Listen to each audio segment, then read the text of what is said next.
Alhamdulillahirabbil alamin, wassalatu wassalamu ala asyrafil anbiya'i wal mursalin, wa ala alihi wa sahbihi ajma'in. Alhamdulillah, segala puji bagi Allah yang masih memberikan kesempatan untuk dapat berjumpa di hari ini, meskipun dalam keadaan yang virtual, namun tidak mengurangi kebersamaan kita, silaturahmi kita, dan ukhuwah Islam antara kita semuanya. Pula salawat serta salam pada junjungan Nabi besar Muhammad sallallahu alaihi wasallam, telah membawa kita dari alam jahiliyah ke alam yang penuh dengan Islamiyah, dari alam kebodohan kepada alam yang penuh dengan ilmu pengetahuan dan pendidikan, sehingga kita bisa merasakan nikmatnya pendidikan mana yang kita rasakan. Baik Bapak Ibu, penghormatan kami untuk hari ini kepada Ketua Perhimpunan Alumni Jerman Aceh, ada Bapak Dr. Umar yang sudah hadir di webinar kita hari ini. Tentunya kepada pemateri kita, yaitu Bapak Dr. Ihsan, yang juga merupakan manajer operasional dari Laboratorium Penyakit Tropis di Universitas Kuala. Dan penghormatan kami juga kepada Ibu moderator kita, yaitu Ibu Dr. Ade Oktetiari, yang juga merupakan wakil manajer bagian riset dan pengembangan di Laboratorium Penyakit Infeksi Fakultas Kedokteran Universitas Kuala, serta seluruh panitia dari Perhimpunan Alumni Jerman, dan tentunya Bapak Ibu, teman-teman, adik-adik semuanya yang menjadi peserta webinar yang pertama di tahun 2021 hari ini. Baik Bapak Ibu, tema kita hari ini cukup menarik, yaitu tentang vaksinasi COVID-19. Siapa takut gitu ya? Karena memang banyak sekali beredar informasi-informasi di masyarakat mengenai COVID-19, vaksinasi COVID-19 ini. Ada yang isunya itu memang sangat melegakan, tapi di sisi lain juga banyak isu-isu yang membuat kita menjadi ketakutan. Hingga hari ini kita akan mencoba mengupas tuntas, ini langsung dari Dr. Ihsan dan Dr. Adi, yang kedua-duanya memang seorang microbiologist yang memang sangat ahli sekali dalam bidang vaksin dan vaksinasi.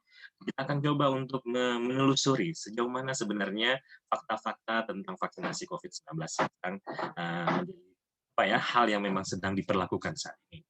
Baik, tanpa memperpanjang waktu lagi, sebelum kita memulai kegiatan hari ini, marilah kita membaca Al-Quran dalam hati kita masing-masing untuk memberkahi kegiatan kita hari ini. Al-Fatihah.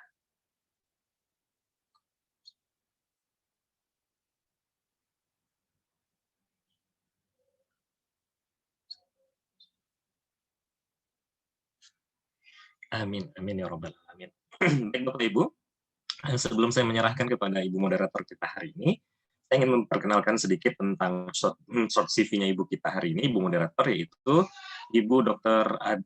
Ade Oktiviari, merupakan lulusan dari Fakultas Kedokteran Universitas Syah Kuala, lalu melanjutkan program studi masternya di Universitas Lübeck di Jerman, memiliki kompetensi dalam bidang mikrobiologi dan molekular biologi, dan saat ini bekerja sebagai dosen di Fakultas Kedokteran Gigi dan juga di Laboratorium Penyakit Infeksi Fakultas Kedokteran Universitas Syah Kuala.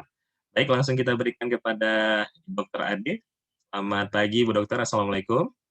Waalaikumsalam warahmatullahi wabarakatuh. Pagi, Pak Didit. Suara saya kedengaran? Sangat kedengaran dengan baik ya. Silakan dilanjutkan Ibu Ade. Oke, baik. Terima kasih banyak waktunya yang saya berikan. Jadi, alhamdulillah Pak Didit selaku moderator ya, selaku host ya. Jadi hari ini insya Allah kita akan mengupas, tadi katakan Pak Didit, kita akan mengupas sedikit mengenai ya, mungkin nanti akan banyak tentang mengenai vaksin COVID-19. Hadirin ya, seluruh peserta sini sudah mengenal banyak tentang vaksin ini karena dia sudah beredar dari awal 2021, dimulai dari vaksinasi secara umum terhadap tenaga kesehatan, kemudian sekarang khusus terhadap tenaga kesehatan, kemudian nanti akan lanjutkan ke masyarakat global. Nah, jauh ini kan udah banyak kontroversi seputar vaksin juga, baik yang disinformasi ataupun hoax maupun yang betul, yang benar ya. Tentu tetap harus dipahami ya sebelum diedarkan ke masyarakat luas. Ini sendiri jumlah sangat banyak ya, mungkin sekitar 80 atau lebih, dan di Indonesia saat ini yang sudah resmi diluncurkan dan digunakan banyak dari para peserta yang sudah mendapatkan dosis itu ya, terutama dari kalangan tenaga medis dan juga akademisi, karena sudah mulai dipakai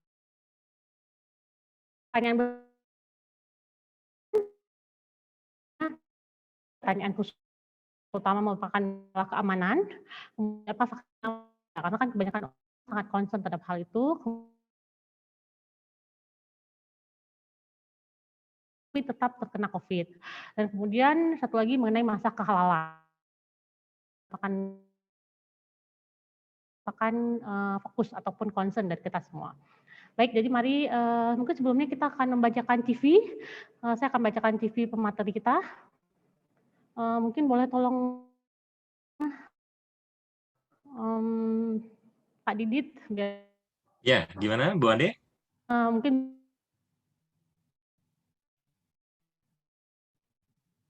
Ini suaranya agak sedikit putus nih Bu.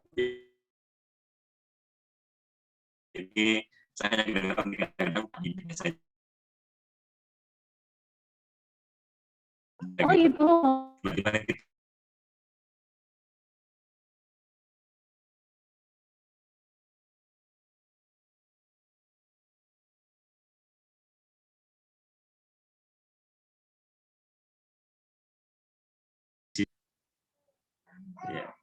ini sepertinya jaringan di tempatnya ini. Oh, CV Dr. Ihsan. Baik, sepertinya kemarin itu Dr. Ihsan belum sempat memberikan CV-nya nih Bu Ade. Mungkin bisa dibantu seinformasi yang kita miliki tentang Dr. Ihsan Oh nih. baik, mungkin dari yang informasi kita yang ya saya akan perkenalkan Dr. Ihsan. Iya. Dr. Ihsan adalah lulusan dari Georg August Universität Göttingen di Göttingen, Jerman, dan kemudian beliau melanjutkan S2 dan S3-nya di universitas yang sama, yaitu di Göttingen. Dan saat ini beliau memiliki keahlian atau expertise di bidang mikrobiologi dan biologi. Saat ini diamanahkan sebagai dosen di Fakultas Kedokteran. Beliau juga merupakan manajer operasional di lab penyakit infeksi atau mungkin para peserta lebih dikenal sebagai lab COVID-19 Universitas Syahwala. Baik, demikian mungkin saya serahkan langsung pada beliau ya, daripada nanti sinyalnya semakin ini ya. Saya serahkan Dr. Ihsan untuk menjawab pertanyaan mengenai masalah vaksin COVID-19.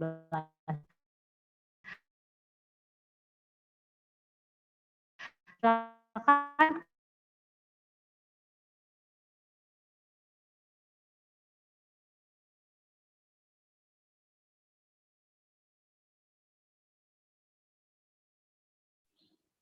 Dr. Ihsan masih di ini.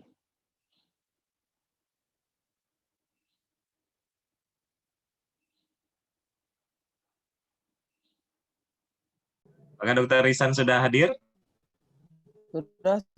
Maaf terpental tadi. Oh, terpental. Masya Allah. Oke, ya. Silakan dilanjutkan Dr. Ihsan. Ada presentasinya terus. Ya, saya share screen ya, izin Ya, share screen. silakan. Ya.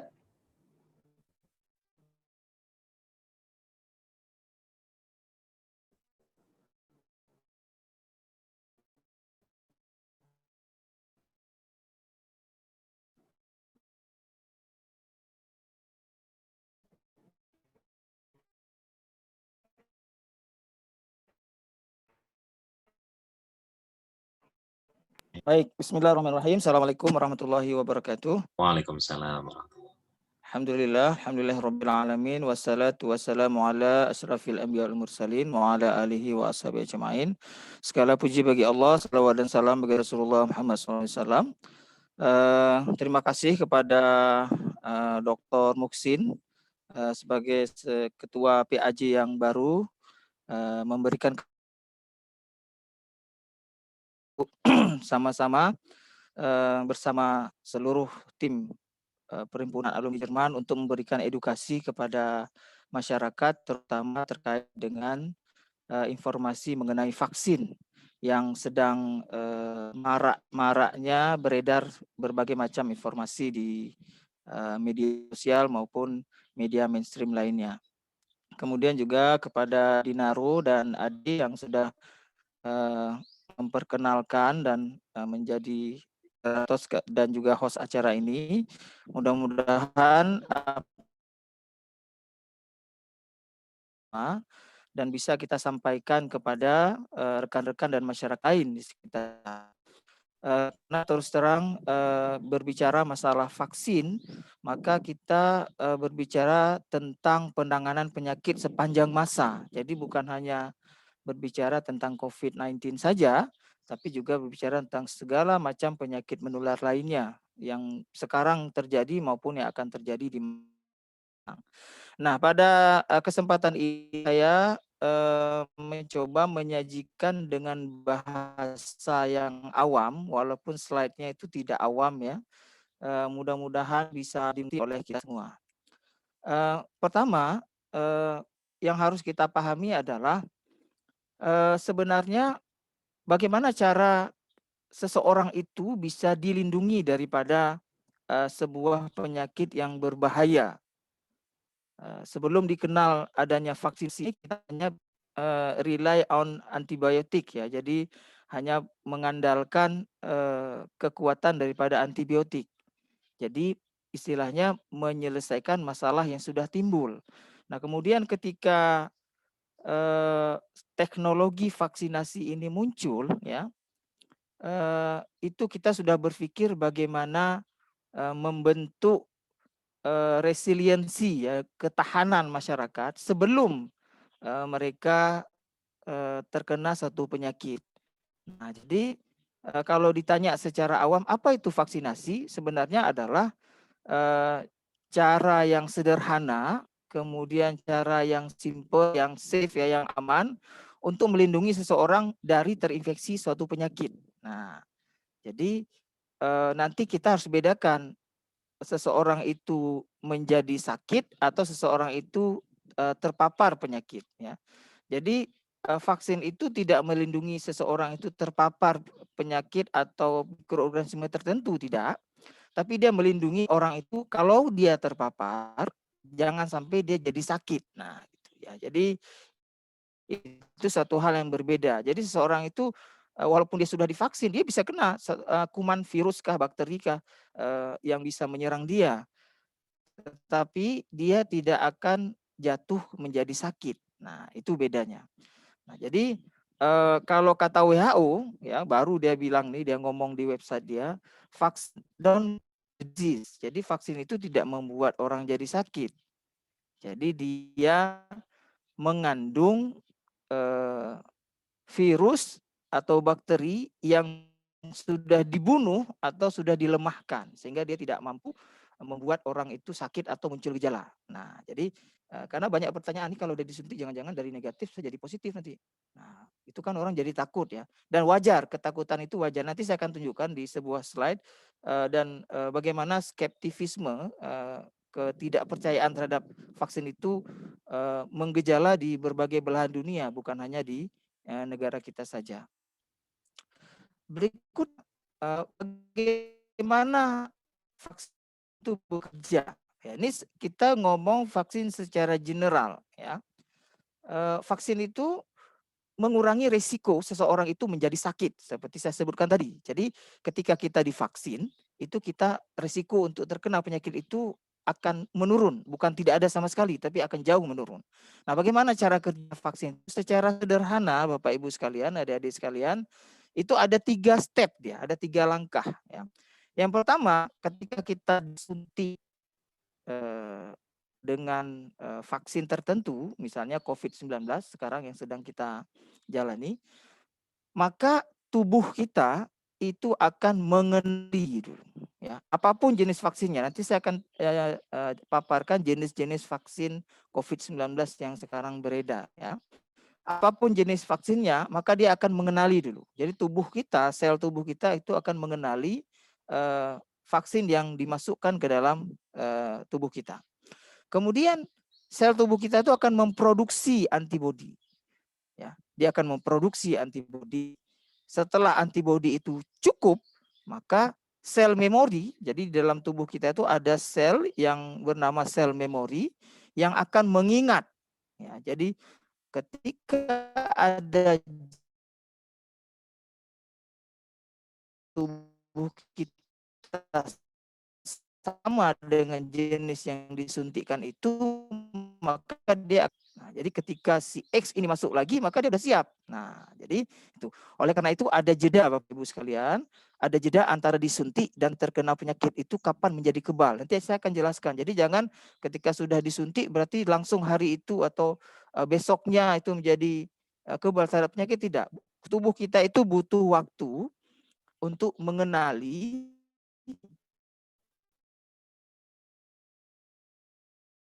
waktu tertentu, ya.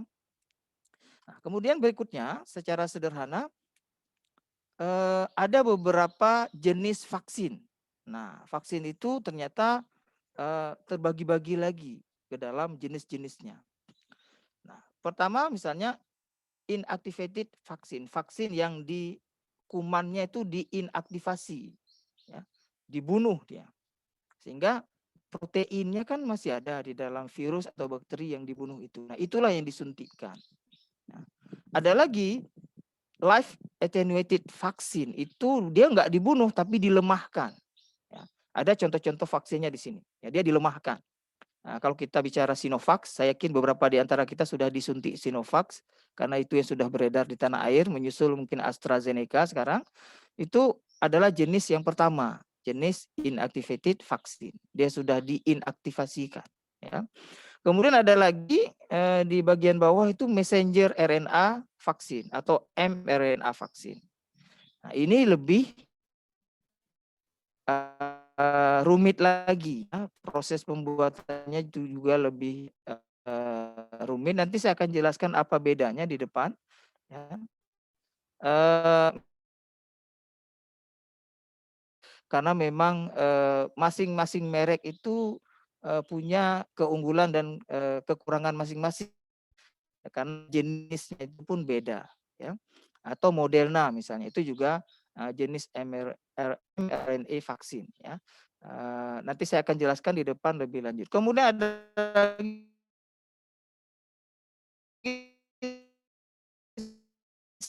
subunit atau rekombinan vaksin, ya. Nah, ini tempat lain, kemudian di create seolah-olah bentuknya sama dengan vaksin yang akan kita tuju, atau yang akan penyakit yang akan dilindungi. Kemudian ada lagi toxoid vaksin. Itu toxoid vaksin itu yang paling klasik itu tetanus misalnya. Jadi racun atau protein yang diproduksi oleh mikroorganisme itu diambil lalu dijadikan vaksin, ya. Kemudian ada viral vektor vaksin. Ini seperti Ebola, Zika, ada juga jenis COVID-19 yang berbentuk viral vektor vaksin. Lebih lanjut saya akan jelaskan di depan, ya. Ada lagi vaksin-vaksin yang tidak disuntik, ya. Tapi secara umum dia injection, secara umum dia disuntikkan. Tetapi ada beberapa vaksin yang diberikan secara oral ataupun spray atau semprot ke dalam hidung.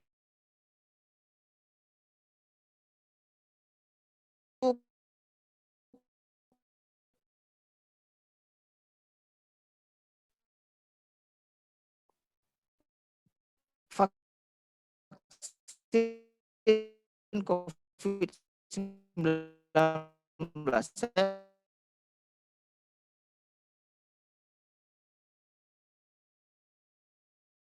kita harus divaksin. Nah, ada dua alasan Bapak Ibu sekalian. Kalau ditanya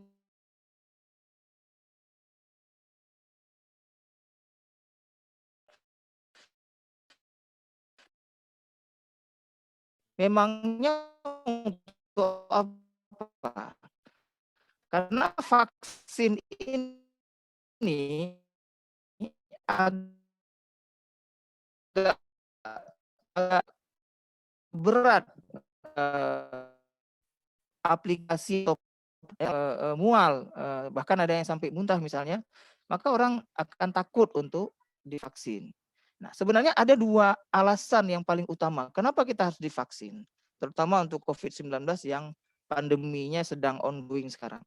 Yang pertama, ketika orang divaksin, maka mereka mengurangi risiko. Ya, kalau di TDMRC itu PRB, ya, pengurangan risiko bencana. Itu apa namanya, di mata kuliah PKL mahasiswa itu.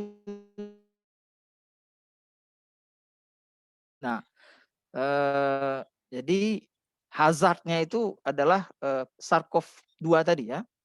Nah, kalau vaksin ini adalah kapasitinya. Jadi kalau apa namanya, rumusnya itu kan hazard dikali dengan vulnerability kali H kali V per C ya, per capacity. Nah, ini capacity nih yang sedang kita bangun ya. Jadi mengurangi risiko seseorang itu terinfeksi COVID-19 atau penyakit lainnya. Itu yang pertama. Yang kedua, ini tidak kalah pentingnya dan juga menurut saya sangat-sangat penting, yaitu mengurangi risiko kita menularkan ke orangnya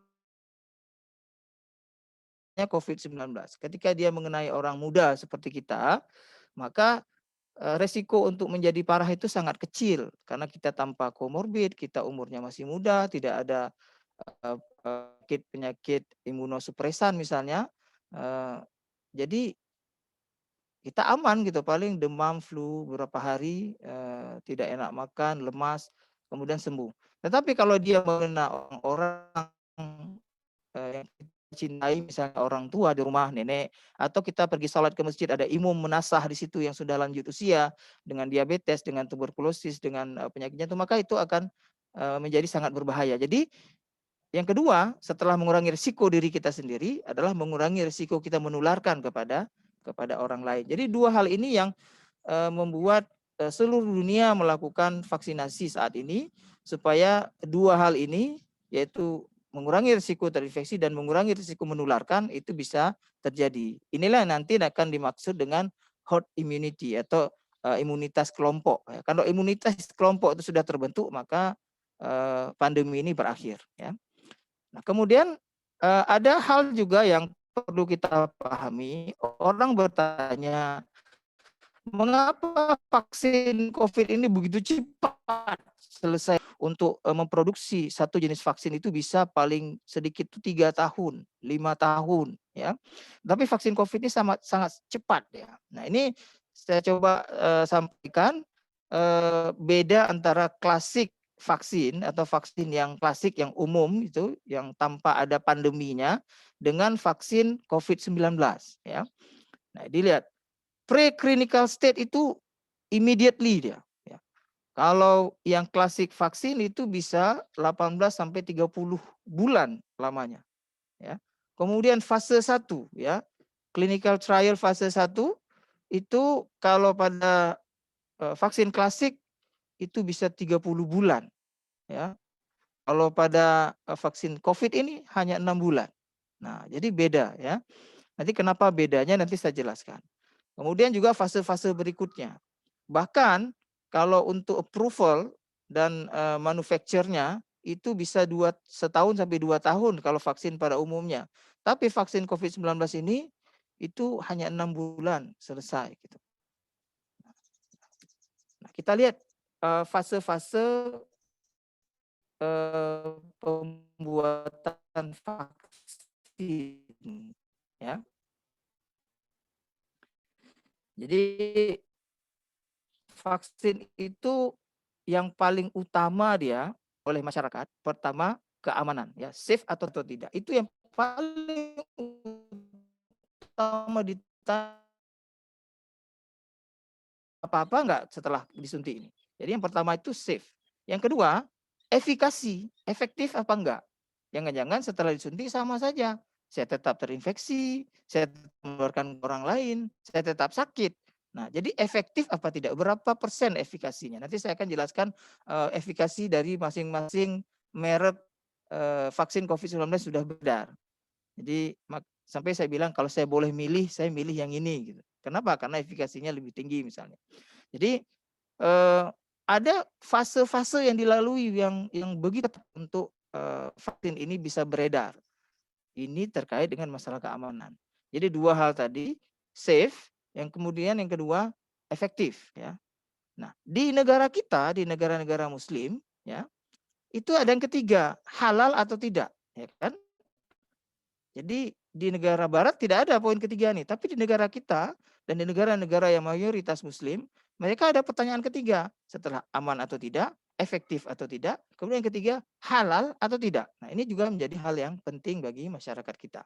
Nah, Bapak bisa lihat slide ini bahwa dari mulai preklinikal, kemudian 1, 2, 3, kemudian ada review sampai fase 4, itu panjang perjalanannya. Sehingga kalau misalnya terjadi adverse effect atau adverse event atau kejadian yang tidak diinginkan akibat pengujian vaksin ini di fase 1, dia di stop, atau terjadi di fase 2, dia dihentikan. Ya, jadi diulang lagi dari preklinikal. Nah, makanya penggunaan vaksin ini itu sangat ketat dari segi keamanannya. Nah, Bapak Ibu bisa lihat juga dari mulai laboratorium, dites dulu di hewan ya, preklinikal itu maksudnya diuji coba dulu pada hewan. Ya. Kemudian baru masuk ke clinical trial, itu ada fase 1, ada fase 2, ada fase 3. Jadi fase 1 itu ya, jumlah yang ditesnya masih sedikit, kemudian fase 2 lebih banyak lagi, fase 3 lebih banyak lagi. Ya. Dan perlu dipahami bahwa ketika uji klinis fase 3 itu berjalan, itu setelah disuntikkan, itu ditunggu 6 bulan waktunya. Di 6 bulan setelahnya, apakah ada reaksi pada tubuh volunteer yang mengajukan diri untuk dilakukan vaksin, itu dipantau selama 6 bulan. Kalau tidak terjadi masalah yang berarti, misalnya cuma dia pusing-pusing atau cuma mual saja, maka itu akan dilanjutkan. Tapi kalau ada terjadi misalnya seorang serangan jantung atau meninggal atau tiba-tiba tadinya negatif kemudian jadi positif, kemudian sampai pasang ventilator, masuk RICU dan seterusnya, maka itu akan di stop dan akan dikaji kembali ya. Nah, kalau kita lihat izin-izin yang keluar, nah saat ini Bapak Ibu sekalian, izin yang keluar itu ada BLA, ada EUA, ada IND ya. Jadi yang sekarang sedang berlaku pada vaksin COVID-19 ini adalah emergency use authorization. Jadi izin penggunaan darurat.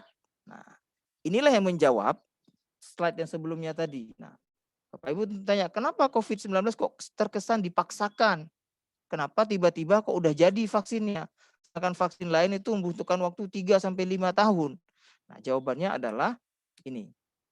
Izin yang keluar adalah izin penggunaan darurat karena orang makin banyak terinfeksi, yang meninggal ribuan satu hari, puluhan ribu satu hari, maka dikeluarlah izin penggunaan emergensi ya. Tetapi itu tetap dipantau, kalau di Indonesia itu yang memantaunya adalah BP POM ya. Baik. Nah, ini adalah vaksin yang beredar. Ini saya ambil dari BBC sumbernya. Waktu itu Sinovac belum masuk ya. Tentu kita tanya Sinovac di mana kan di slide ini. Jadi Bapak Ibu sekalian, ada vaksin AstraZeneca ya. Itu yang dikelola kerjasama dengan WHO ya. Nah, itu AstraZeneca ini jenisnya adalah viral vector. Nah, tadi saya sudah sebutkan di depan, dan dosisnya 2, rata-rata dosisnya 2 termasuk Sinovac nanti, dan efikasinya itu antara 62 sampai 90%. Kenapa ada antara? Karena di beberapa tempat itu 62, di beberapa tempat 90, di beberapa tempat di antaranya ya. Nah, dan penyimpanannya itu kalau Astra ini bisa di kulkas biasa ya. Jadi kulkas biasa itu berarti suhunya antara 2 sampai 8 derajat Celcius ya, tidak sampai minus. Nah, ada lagi Moderna. Moderna ini vaksin, jenis vaksin RNA. Jadi kalau tadi kita sebut messenger RNA ya, itu efikasinya 95%, sama dengan Pfizer ya. Pfizer, BioNTech, Amerika, Jerman itu 95 sampai 98% kalau saya nggak salah efikasinya. Nah, ada lagi Sputnik 5 dari Rusia, itu juga viral vector sama dengan AstraZeneca, itu efikasinya 92%. Lalu di mana Sinovac yang sudah beredar? Sinovac itu buatan China, itu jenisnya adalah inactivated vaksin. Jadi SARS-CoV-2-nya diambil lalu dimatikan ya, diinaktivasi ya. Diinaktivasi lalu disuntikkan. Nah, efikasinya sampai hari ini laporannya itu adalah 65,3%. Ya. Dia juga bisa disimpan di kulkas biasa, di freezer di kulkas biasa antara 2 sampai 8 derajat. Jadi perlakuannya mudah, dikirim sampai ke pelosok itu mudah karena bisa disimpan dalam kulkas biasa. Tapi kalau untuk Pfizer atau Moderna misalnya, apalagi Pfizer, itu harus disimpan di freezer minus 70 dan itu hanya ada di beberapa tempat. Salah satunya itu di lab penyakit infeksi Universitas Syah Kuala, itu kita punya 2 freezer minus 70 ya. Dan itu memang membutuhkan listrik yang sangat besar, dan di Aceh itu cuma 3 tempat kalau saya nggak salah yang punya freezer minus 70 ini. Dan makanya itu agak sulit untuk diedarkan ke pelosok-pelosok. Mungkin dia hanya bisa di kota atau habis 1 hari. Jadi sekian ribu atau ratus ribu dosis itu harus habis hari itu juga, itu tidak masalah. Tinggal misalnya dia akan rusak. Nah, lalu apa makna efikasi misalnya Sinovac 65,3%? Itu artinya kalau ada 100 orang hari ini dilakukan vaksin di rumah sakit Universitas Syah Kuala, RSPN misalnya, 100 orang. Maka 65 orang itu akan membentuk antibodi. Sedangkan 35 orang lagi itu tidak terbentuk antibodinya. Artinya yang efektif itu 65 orang. Nah, masalahnya adalah sekarang kita tidak tahu ketika saya disuntik, Pak Muksin disuntik, atau Dinaro disuntik, tidak tahu kita masuk kelompok yang 65 atau kita masuk kelompok yang 35 yang tidak efektif, yang tidak membentuk antibodi. Kita tidak tahu. Nah, tetapi pertanyaannya balik lagi, apakah perlu saya divaksin? Kalau menurut kami, lebih baik kita punya peluang, punya chance 65% kebal daripada kita tidak punya sama sekali. Ya. Mungkin kita masuk ke dalam 65 itu, ya, yang terbentuk antibodinya. Nah, oleh karena itu, protokol kesehatan itu tetap diterapkan walaupun seseorang itu sudah menjalani vaksinasi. Ya. Nanti kita akan bicara tentang beberapa mitos dan fakta seputar vaksin ini. Nah, bagaimana cara kerja vaksin COVID ini? Ya, jadi ketika kemarin misalnya Dokter Ade disuntik vaksin COVID-19, ya, maka sistem imun beliau akan mengenali dulu, ya, akan mengenali, ya, lalu dia akan membentuk antibodi. Jadi antibodi akan membentuk sesuai dengan jenis vaksin yang dimasukkan. Ya, jadi vaksin itu kan kalau inactivated itu kan berarti virus ya. Jadi seluruh struktur virus itu diinjeksikan. Ya, dia sudah dimatikan, dia diinjeksikan. Nah, jadi secara umum butuh 2 minggu. Nah, makanya tadi saya katakan setelah divaksin itu kita masih punya peluang untuk terinfeksi oleh COVID-19 ini dalam waktu di bawah 2 minggu. Ya. Jadi lengkap pembentukan antibodi itu baru lengkap itu setelah 14 hari setelah 2 minggu. Artinya seseorang itu bisa terinfeksi COVID-19 sebelum dia divaksin, ya, sebelum dia divaksin, atau setelah dia divaksin tetapi belum masuk waktu 2 minggu. Nah, makanya kalau kita mau perjalanan jauh misalnya, atau mau ke daerah merah beraktivitas di sana, penelitian, mengajar atau apa, setelah ketika kita aman, tidak ada apa-apa, berarti antibodi sudah terbentuk. Nah, baru kita berangkat. Diinginkan seperti itu, walaupun dalam kenyataannya kadang-kadang kita tidak bisa berkompromi dengan waktu. Ya, ini saya ambil dari CDC Amerika tahun 2021. Jadi mereka sudah melakukan bahwa seseorang itu masih bisa terinfeksi oleh COVID-19 sebelum dia divaksin atau segera setelah. Kenapa? Karena tubuh belum cukup waktu untuk membentuk antibodi secara lengkap. Nah, jadi ini saya pikir penting untuk disampaikan kepada keluarga kita, kepada teman-teman kita bahwa setelah kita divaksin, tunggu dulu 2 minggu, ya, supaya tubuh kita itu membentuk antibodi secara lengkap. Nah, berikutnya vaksinasi COVID-19 di Indonesia. Nah, kita masuk kepada negara kita. Saya melihat website Kementerian Kesehatan, mengambil beberapa data ini. Nah, kalau secara umum ya di dunia itu ada 489 juta dosis yang sudah diberikan. Ya, jadi yang sudah diinjeksikan sampai itu hampir 500 juta dosis. Ya. Nah, padahal penduduk planet ini sudah 7 miliar ya, lebih ya. Dan di antara 489 juta ini 111 jutanya sudah selesai. Ya, karena dia ada yang umumnya 2 dosis tadi kan kita lihat. Maksud Sinovac juga 2 dosis. Jadi yang sudah 2 dosis itu baru 111 juta. Ya. Artinya hanya 1,42% yang baru divaksinasi. Jadi jangan kita menghayal hari ini COVID-19 selesai. Kenapa? Karena yang baru divaksin itu baru 1,4%. Kita masih panjang perjalanannya untuk menyingkirkan pandemi ini, ya. Sementara di Indonesia, Bapak Ibu sekalian, kalau kita perhatikan sampai 3 hari yang lalu itu 9,3 juta dosis itu sudah diberikan dan 2,9 jutanya itu sudah selesai dosisnya, ya, sudah fully vaccinated, ya, sudah lewat masa 2 minggunya itu sudah lewat, ya. Dan artinya baru 1,09% dari penduduk Indonesia yang divaksin.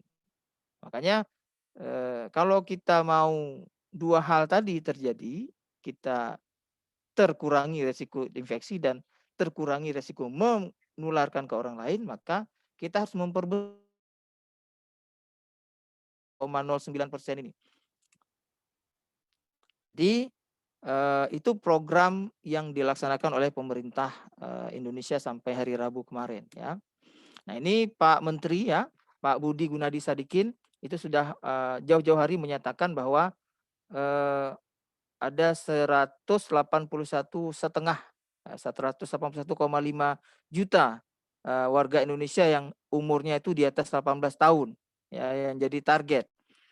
Ya, bayangkan kita itu butuh ya 426 juta dosis yang diperlukan di Indonesia. Ya, karena WHO sudah mencanangkan demikian. Kalau kita lihat lagi, nah ini vaksin yang dipesan oleh Indonesia, Bapak Ibu sekalian, ya.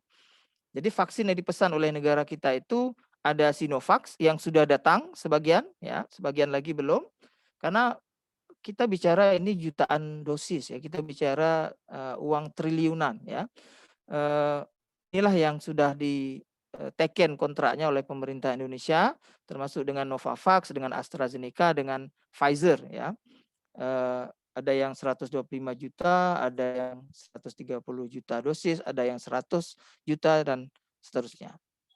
Nah, ini batch pertama sudah jalan, ya, Januari sampai April itu sudah tahap pertama, bahwa prioritas yang pertama adalah tenaga kesehatan, ya. Jadi tenaga kesehatan ada dokter, ada perawat, ada bidan, ada tenaga-tenaga pendukung kesehatan yang bertugas di institusi kesehatan, baik rumah sakit, puskesmas, klinik dan seterusnya. Nah, itu sudah jalan, ya. Itu fase pertama 1,3 juta dosis. Kemudian 1,3 juta tenaga kesehatan. Kemudian nanti sampai 17 juta public officer, ya. Public officer itu petugas di bandara, di pelabuhan, di stasiun kereta, ya, melayani masyarakat secara langsung, dia kontak erat dengan banyak orang, ya. Jadi Indonesia fokus ke sana. Dan itu sekarang masih terus berlangsung, baik itu pemesanan, produksi, kemudian pengiriman, dan aplikasi atau penyuntikan di lapangan itu saat ini sedang gencar-gencarnya dilaksanakan. Nah, ada 4 tahap. Jadi kalau Bapak Ibu tanya, ini saya mau divaksin nih, gimana caranya? Kan gitu ya. Saya mau divaksin, gimana caranya? Pertama, kita mendaftar dulu, ya. Jadi ada website yang diberikan, ya. Ada link yang diberikan, itu kita daftar dulu, ya. Setelah kita daftar, lalu kita akan di-screening.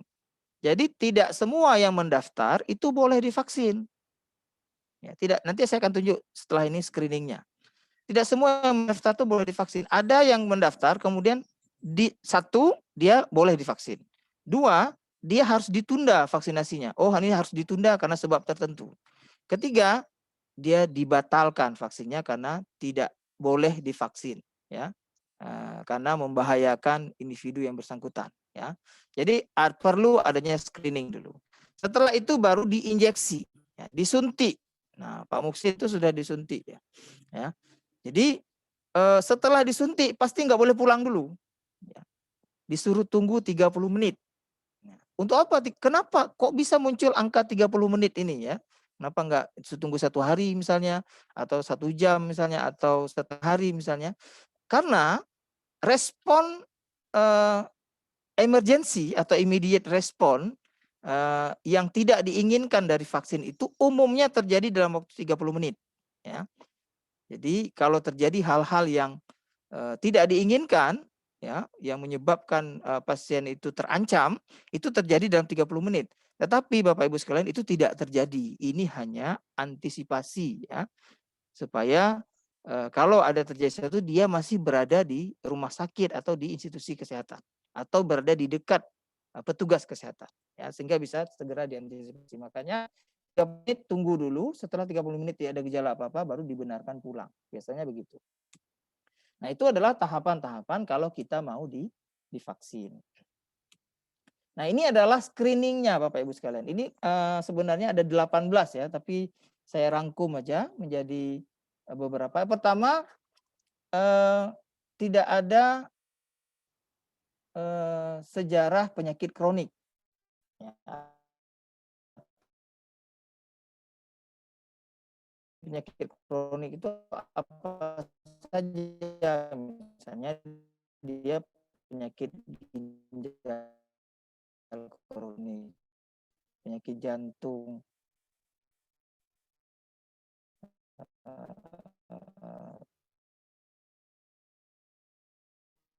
tuberkulosis. Nanti disebutkan secara khusus beberapa jenis penyakit yang memang membahayakan apabila dia divaksin. Nah, ibu menyusui tetap mau divaksin, Anda pasti akan wawancara lebih dalam lagi. Kemudian tidak ada anggota keluarga yang menjadi pasien COVID-19, ya. Kalau ada, Anda sudah di swab misalnya, periksa PCR negatif, itu boleh.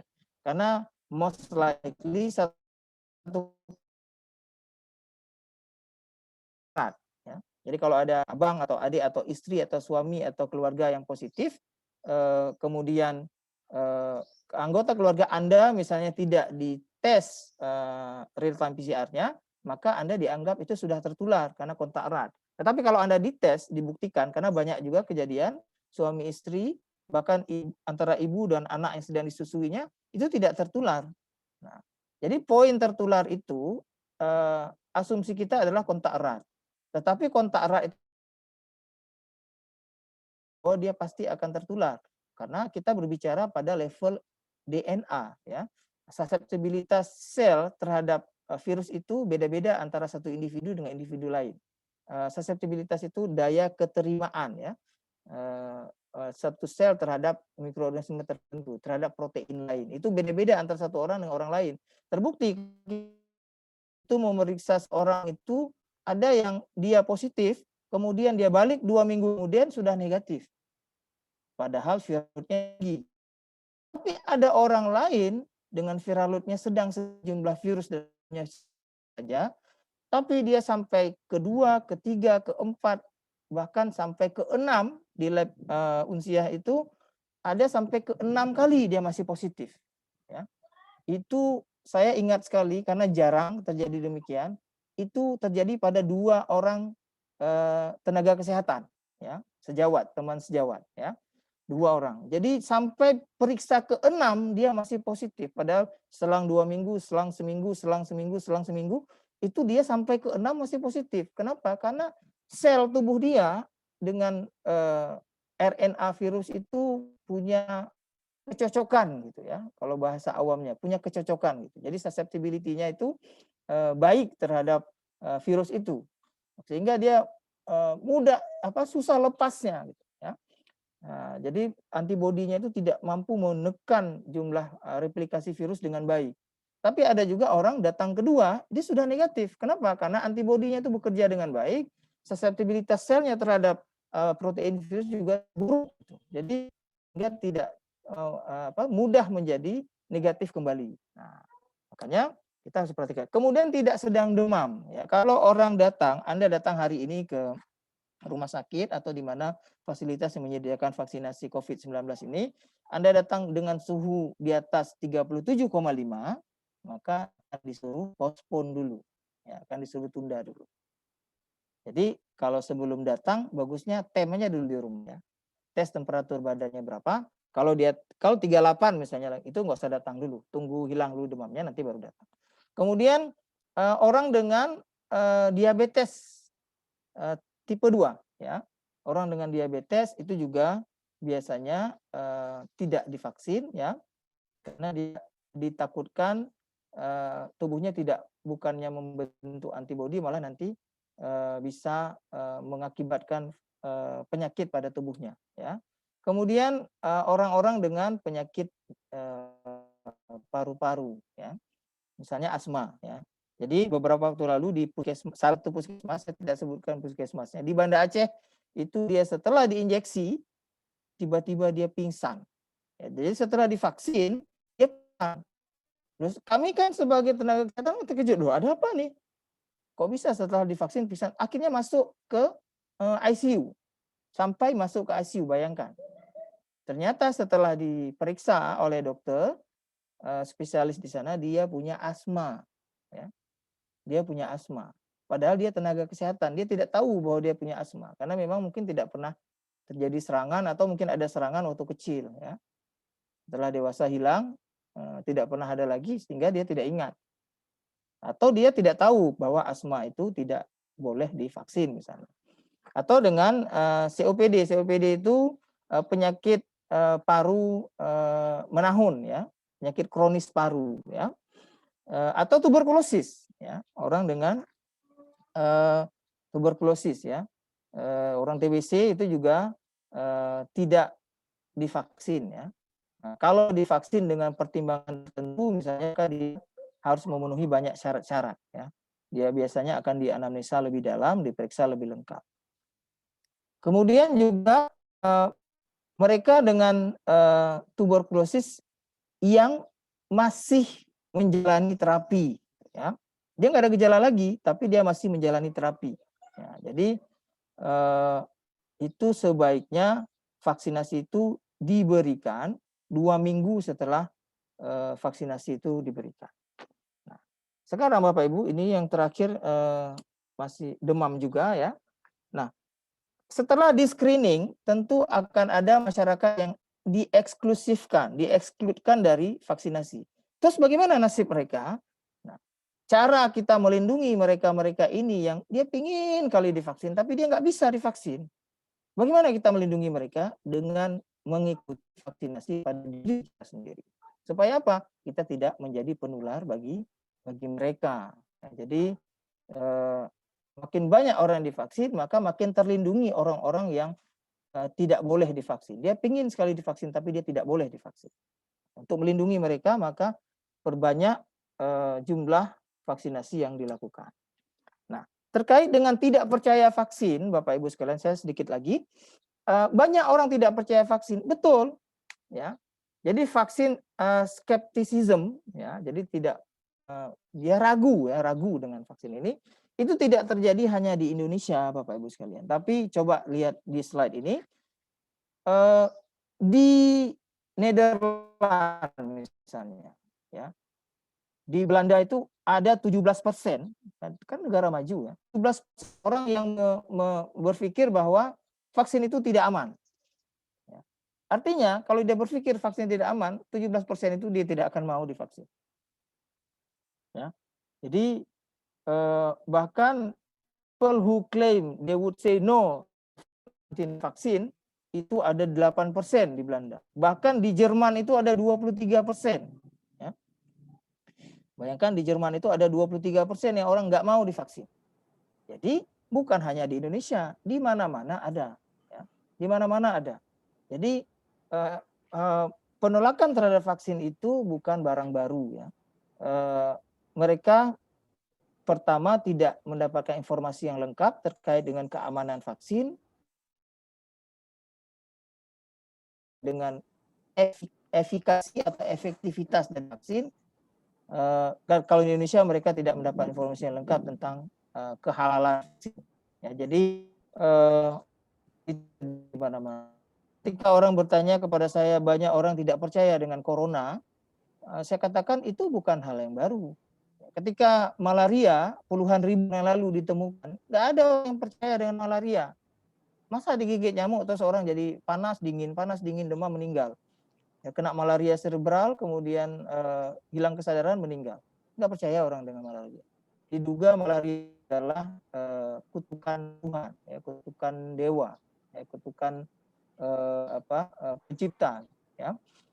Begitu juga ketika hadir DHF, ya, demam berdarah. Ya. Orang tidak ada yang percaya dengan demam berdarah. Saat digigit nyamuk, kemudian katanya ada virus, namanya virus dengue, kemudian tiba-tiba orang bercak-bercak merah, keluar darah dari hidung, keluar darah dari telinga, keluar darah dari anus, ya, dari nggak mungkin lah. Bahkan sempat diduga itu proyek dukun, ya, untuk menyerang satu suku, antara suku satu dengan suku yang lain, ya, untuk membunuh sebagai senjata biologis. Tapi Bapak Ibu coba saya tanya, hari ini siapa yang nggak percaya malaria? Ada. Siapa yang tidak percaya DHF? Tidak ada. Demam berdarah? Tidak ada. Padahal virusnya juga kecil, tidak bisa dilihat. Dia juga mudah menular. Ya. Nah, begitu juga dengan COVID-19. Ya. Karena edukasi itu. Ya. Maaf, waktunya 5 menit lagi. Berikutnya baik, kita akan jawab. Ya, baik. Terima kasih Dr. Hadi. Sudah mau selesai, ya. Jadi kembali lagi, proses edukasi kepada masyarakat itu memang harus terus-menerus kita lakukan. Saya sedang berada di kampung ini, di PD, ya. Saya sholat subuh tadi ke masjid bersama dengan anak saya. Itu ramai jamaahnya, sampai 2 saf panjang sekali safnya. Saya perhatikan, saya tanya ke anak saya, Rifki tadi berapa orang nak yang pakai masker? 2 katanya. Jadi saya dan anak saya saja yang pakai masker di dalam masjid itu. Ya, jadi inilah yang harus kita terus-menerus berikan edukasi kepada masyarakat supaya membatasi penularan. Nah, ini beberapa pertanyaan-pertanyaan seputar vaksin ini. Apakah orang itu bisa sakit atau menderita atau terinfeksi COVID dengan vaksin? Ini yang jawab itu adalah CDC, ya. Memang bertugas tentang penyakit menular ini. Tidak, ya. Jadi tidak mungkin seorang itu gara-gara disuntik kemudian jadi positif dengan yang mungkin adalah tertular setelah dia divaksin sebelum 2 minggu atau 14 hari. Jadi dia sudah divaksin, oh saya sudah kebal nih, kemudian dia melakukan perjalanan, traveling, kemudian dia berjabat tangan, kemudian dia mengikuti rapat, pertemuan, nonton bioskop, ke mall dan sebagainya, padahal dia baru seminggu divaksin, lalu dia positif, kemudian dia menuduh bahwa dia positif karena disuntik vaksin, padahal dia tertular sebelum antibodinya lengkap terbentuk, seperti saya jelaskan tadi. Kemudian setelah diberi vaksin, ya, apakah positif dengan tes virus? Tidak ya. Kenapa? Karena jumlah virus di dalam tubuh itu ditekan oleh body ya. Jadi tidak bisa dideteksi oleh alat. Ya, jadi kalau saya udah divaksin nih, kalau bisa positif enggak? Enggak. Tapi kalau periksanya rapid test antibody, nah ini catatan ya. Kalau Anda hari ini divaksin, lalu minggu depan, 2 minggu lagi, atau kapan Anda periksa rapid test antibody, maka rapid test antibodinya akan positif. Rapid test antibody itu bukan mendeteksi keberadaan virus, dia mendeteksi respon tubuh terhadap virus. Sedangkan kita sudah divaksin, tubuh sudah memberikan respon, imunoglobulin M, imunoglobulin G sudah dibentuk, maka rapid test antibody akan positif. Ya, jadi hati-hati. Kemudian apa lagi? Nah, ini juga kalau saya sudah terinfeksi, ya perlu divaksin lagi. Nah, kata CDC perlu divaksin. Ya, kalau dia sudah lama sembuh, kita masih tetap perlu divaksin. Kenapa? Karena ada banyak strain ya virus ini ya. Ada banyak strain. Bahkan kita mendapati kasus reinfeksi di lab kita sudah belasan kalau nggak salah. Nah, maka tetap perlu divaksin. Tetapi itu kembali kepada CDC mengembalikan pada negara masing-masing. Kalau di Indonesia saat ini yang sudah positif itu tidak dianjurkan vaksin lagi. Atau ada cara kita periksa jumlah titer antibodinya. Ya, kita periksa jumlah titer antibodi. Kalau sudah cukup, maka tidak perlu divaksin lagi.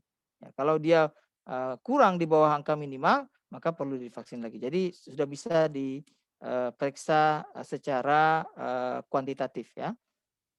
Ini ada beberapa lagi. Nanti kita akan diskusi. Saya senang menjawab pertanyaan teman-teman. Kita saling memberi ya. Mudah-mudahan kita bisa memberikan informasi yang tepat kepada masyarakat, mencegah atau memblok berbagai macam hoax yang beredar seputar tentang vaksinasi COVID-19. Baik, itu saja yang bisa saya sampaikan. Saya ucapkan terima kasih kepada Bapak Ibu sekalian, kepada moderator. Saya kembalikan. Wabillahi taufiq wal hidayah. Assalamualaikum warahmatullahi wabarakatuh. Alhamdulillah presentasinya sangat luar biasa ya dari Dr. Ihsan dan memberikan kita banyak pencerahan juga ya pada para peserta. Ini Dr. Ihsan ini sudah banyak pertanyaan yang masuk di Google Form, tapi mungkin kita prioritaskan yang hadir dulu ya, pertanyaan yang hadir dulu. Jadi udah ada yang dari yang hadir di chatbox ada pertanyaan. Ini kalau ada yang mau bertanya langsung boleh ya, mungkin bisa nanti dihidupkan ini ya mic-nya biar bisa bertanya langsung, mungkin mau lebih interaktif dengan Dr. Ihsan, silakan. Ini sebelumnya saya bacakan pertanyaan yang dikirim dulu. Yang pertama pertanyaan dari Elizar, Ibu Elizar, salam Dr. Ihsan, saya ingin bertanya, saya sudah mendapatkan vaksin dosis 1 minggu lalu dan dia akan mendapatkan dosis 2. Pertanyaan saya, kalau sudah mendapatkan vaksin full dose, apa masih ada kemungkinan saya akan positif COVID-19 di beberapa waktu ke depan? Baik.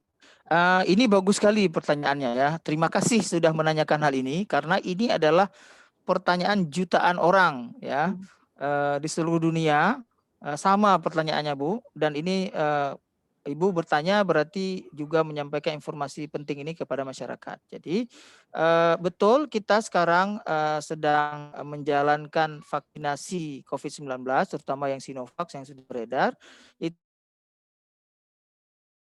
Dosis pertama kemudian disusul dengan dosis kedua. Seperti saya sampaikan tadi, setiap dosis itu punya makna bagi tubuh kita ya. Jadi setelah dia mengenal, lalu dia akan memproduksi antibodi. Nah, produksi antibodi itu akan berjalan secara umum ya, rata-rata itu 14 hari. Ya. Jadi selama belum 14 hari pada dosis kedua, jadi dosis komplit ya, bukan dosis pertama, maka ibu-ibu, bapak-bapak yang divaksin itu harus bersabar dulu karena peluang terinfeksi masih ada. Kenapa? Karena tubuh belum lengkap membentuk antibodinya. Jadi setelah 14 hari setelah dosis kedua, maka ibu sudah relatif aman. Diingat, efekasi daripada vaksin itu ada batasnya. Jadi Sinovac 65%. Nah, Ibu kan tidak tahu berada di 65 atau 35 yang tidak efektif. Oleh karena itu, karena kita tidak tahu bagaimana membentuk antibodi, maka sebaiknya tetap menjalankan protokol. Walaupun Anda sudah dipakai masker kalau ke tempat umum, kemudian menjaga jarak, kemudian juga tetap cuci tangan dengan air sabun.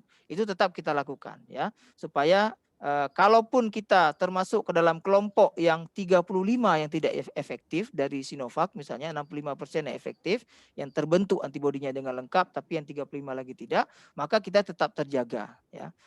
Jadi demikian, sekali lagi kita masih terinfeksi segera setelah vaksin, sebelum 14 hari dosis kedua atau sebelum kita divaksin. Jadi tetap berhati-hati. Apakah kita akan kebal? Secara teori iya. Dalam efikasi 65%, berarti 65 orang dari 100 orang yang melakukan injeksi dia akan kebal terhadap penyakit itu. Artinya tidak akan terinfeksi lagi. Nah, makanya karena kita tidak tahu di golongan mana kita berada, kita tetap menerapkan protokol kesehatan sampai herd immunity terbentuk, kemudian pandemi ini berakhir. Mungkin demikian, Dr. Adi. Oke, baik. Terima kasih, Dr. Ihsan. Pertanyaan berikutnya dari Bu Dewi. Dia bertanya efek samping apa yang bisa dapatkan seseorang setelah mendapat vaksinasi? Baik, jadi kita mendapatkan laporan. Ini kita bicara Indonesia ya. Di Indonesia itu efek yang paling ringan yang didapat oleh seorang setelah injeksi vaksin COVID-19 itu tidak ada. Artinya tidak ada efek. Gitu, ya. Setelah suntik itu baik-baik saja. Ya. Jadi ada beberapa di ruang Zoom ini yang sudah vaksin, setelah vaksin baik-baik saja, nggak ada rasa apa-apa. Nah, efek ringan yang mungkin muncul apa? Itu ada orang setelah disuntik dia pusing, ya, pusing sebentar, 1 hari, kemudian besok hilang. Ada orang yang mual, ya, setelah disuntik dia agak mual. Ya. Biasanya dia suruh stay dulu 30 menit, setelah 30 menit aman dia boleh pulang. Nah, itu efek yang ringan. Efek yang berat itu belum dilaporkan, Bapak Ibu sekalian. Jadi di Indonesia belum ada dilaporkan seseorang setelah disuntik kemudian meninggal misalnya. Atau seorang setelah disuntik tiba-tiba jadi sesak nafas, kemudian berapa hari kemudian masuk respiratory intensive unit atau RICU, kemudian dia koma misalnya. Belum ada. Jadi sampai hari ini belum ada laporan adanya adverse event atau efek yang tidak diinginkan, seperti mual, pusing, ada yang demam ringan, kemudian 2 hari hilang. Nah, itu ada ya. Jadi sejauh ini masih safe ya, masih aman. Mungkin demikian, Dr. Ade. Ya, baik. Terima kasih, Dr. Ihsan. Mungkin saya menyambung sedikit. Tadi kebetulan pertanyaan tentang efek samping yang paling banyak tanyakan banyak orang ya. Itu ada yang bilang bahwa ada di beberapa negara lain orang setelah disuntik meninggal. Itu bagaimana, Dr. Ihsan? Apakah itu termasuk dari efek samping yang beratnya atau bagaimana? Atau itu hanya hoax? Ya, jadi betul. Ada jadi informasinya bukan hoax, tapi polnya yang hoax. Jadi informasi itu benar bahwa ada orang setelah divaksin di Brazil, kemudian di beberapa negara terjadi pembekuan darah ya, di beberapa negara Eropa sampai di stop sementara. Jadi itu betul informasinya, tetapi setelah dilihat lagi ternyata di beberapa negara seperti Brazil, kemudian di beberapa negara Amerika Selatan yang pasiennya itu meninggal, ternyata bukan pengaruh vaksinnya, tapi dia ada yang meninggal karena serangan jantung, ya, heart attack yang tiba-tiba. Ada yang meninggal karena penyakit penyerta lainnya. Jadi bukan karena vaksinnya. Artinya tidak terbukti bahwa dia meninggal itu karena vaksin. Jadi bukan habis disuntik kemudian tiba-tiba menggelepar kemudian meninggal, tidak. Tapi setelah beberapa hari kemudian ternyata dia punya sebab yang lain. Nah, terkait dengan pembekuan darah yang terjadi di Eropa itu AstraZeneca kalau nggak salah, itu masih terus diteliti ya, apakah ada hubungan antara vaksin yang diberikan dengan kasus pembekuan darah yang muncul. Investigasi dari WHO yang saya dapatkan itu mereka menyatakan tidak ada hubungan antara proses pembekuan darah dengan injeksi vaksin AstraZeneca itu. Nah, tapi beberapa negara Eropa vaksin karena ingin melakukan investigasi independen sendiri. Ya, mereka menerima second opinion dari WHO, tapi mereka melakukan investigasi sendiri, dan itu masih terus berjalan. Nah, terkait dengan vaksin COVID-19 ini, perlu kita pahami secara mendalam bahwa ini adalah penyakit baru, virus baru, dan vaksinnya juga baru, dan itu terus dipelajari. Ya, jadi ini akan terus berkembang. Mungkin demikian. Baik. Terima kasih Dr. Ihsan ya, sangat mencerahkan karena kan memang pertanyaan mengenai efek samping mungkin adalah salah satu pertanyaan yang paling banyak ya masyarakat kita tanyakan gitu. Jadi walaupun langsung tidak langsung banyak orang memiliki kekhawatiran bahwa vaksin ini dibuat terburu-buru. Kayak tadi Dr. Ihsan bilang juga waktunya terlalu pendek dibanding vaksin lain sehingga orang takut ini dibuatnya asal-asal gitu. Jadi mungkin tadi bisa sangat ini ya, bisa sedikit ya atau banyak malah membuka cakrawala berpikir kita semua. Baik, pertanyaan berikutnya. Apakah setelah mendapat vaksin COVID-19 perlu rapid test sebagai penilaian keefektivitasan vaksin dan bekerjanya sistem imun? Bagaimana Dr. Ihsan kira-kira? Baik, jadi untuk misalnya kita penasaran ya, apakah antibodi yang diinginkan itu terbentuk atau tidak. Nah, sekarang sudah ada sarana pemeriksaan. Kalau di Banda Aceh, kalau saya boleh sebutkan di Prodia misalnya, itu bahkan mereka datang ke Universitas Syakuala untuk bekerja sama untuk memeriksa mereka-mereka yang sudah divaksin atau mereka-mereka yang sudah terinfeksi tapi ingin melihat titer antibodinya. Itu bisa diperiksa. Dan biayanya juga murah ya, tidak mahal, walaupun itu relatif murah mahal ya, tetapi terjangkau, dan itu bisa kita tahu tuh. Nah, jadi titer kita berapa antibodinya. Nah, jadi ada angkanya, kalau saya nggak salah 60.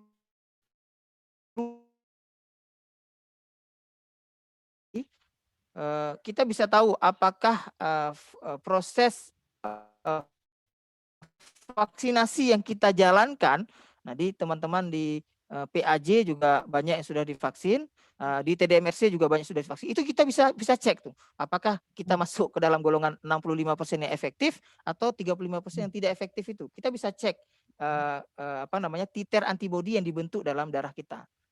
Itu kalau kita mau lebih tenang hati, misalnya ini saya setelah divaksin, udah 14 hari udah lewat nih dosis kedua, saya mau tes lah. Itu bisa kita lakukan sekarang. Dan itu available di Banda Aceh ya.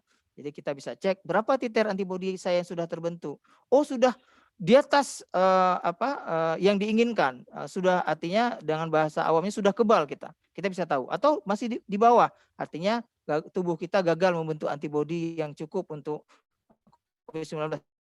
Kita juga bisa tahu. Jadi bisa tes, bukan rapid test, Bapak Ibu sekalian, karena rapid test itu hanya kualitatif saja, ya. Kita tidak tahu berapa, kita cuma tahu ada tidak, gitu, ya.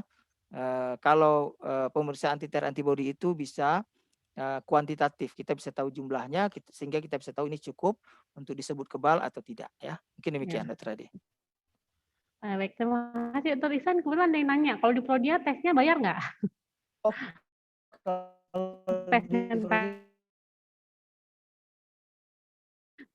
Terus kebetulan ada pertanyaan juga nih Dok dari host, dia tanya gimana hukumnya vaksinasi di bulan Ramadan? Apakah membatalkan puasa? Lalu apa kita boleh pilih jenis vaksin? Saya maunya Moderna aja atau Pfizer yang udah di Indonesia kan itu ya? Atau kita boleh pilih vaksinnya apa yang kita mau dan kita apakah atau tim vaksinasi yang tentuin? Ya, baik. Nah, kalau terkait pertanyaan pertama, sebenarnya babnya itu sama Ustadz ya sebenarnya ya. Tetapi yang saya tahu yang membatalkan puasa itu adalah zat makanan ya, zat makanan yang masuk melewati batas tenggorokan kita, atau yang melalui injeksi, cairan infus dan sebagainya, yang bernilai sebagai mengganti posisi makanan itu. Tetapi kalau obat, misalnya kita disuntik antibiotik intramuskular, itu tidak membatalkan puasa. Yang saya tahu ya, itu tidak membatalkan puasa, termasuk vaksin. Nah, walaupun itu ada perbedaan pendapat di kalangan ulama sendiri, bahwa ada yang mengatakan dibolehkan vaksin karena itu bukan termasuk seperti yang saya sebutkan tadi, ada yang mengatakan itu batal. Karena mereka yang mengatakan, ulama yang mengatakan batal bahwa menggolongkan vaksin itu bukan obat, bukan sesuatu yang emergensi. Tapi yang mengatakan itu boleh, itu mengatakan suatu emergensi karena sedang pandemi, orang meninggal setiap hari karena penyakit ini. Nah, jadi itu debatable. Kemudian apakah boleh? Ya, nanti kalau lebih jelas tanya kepada ahli fikihnya ya, pada Pak Muksin nih lebih tahu ya. Jadi kalau untuk memilih, nah ini dia masalahnya. Kita sampai saat ini tidak bisa memilih. Ya, kalau saya suruh pilih misalnya, Dokter Ihsan kalau suruh pilih di antara vaksin dipesan oleh pemerintah, pilih yang mana? Kalau saya pilih Pfizer lah. Kenapa? Karena efikasinya itu di atas 95%, 98% sampai bahkan ada yang di negara sampai 98%.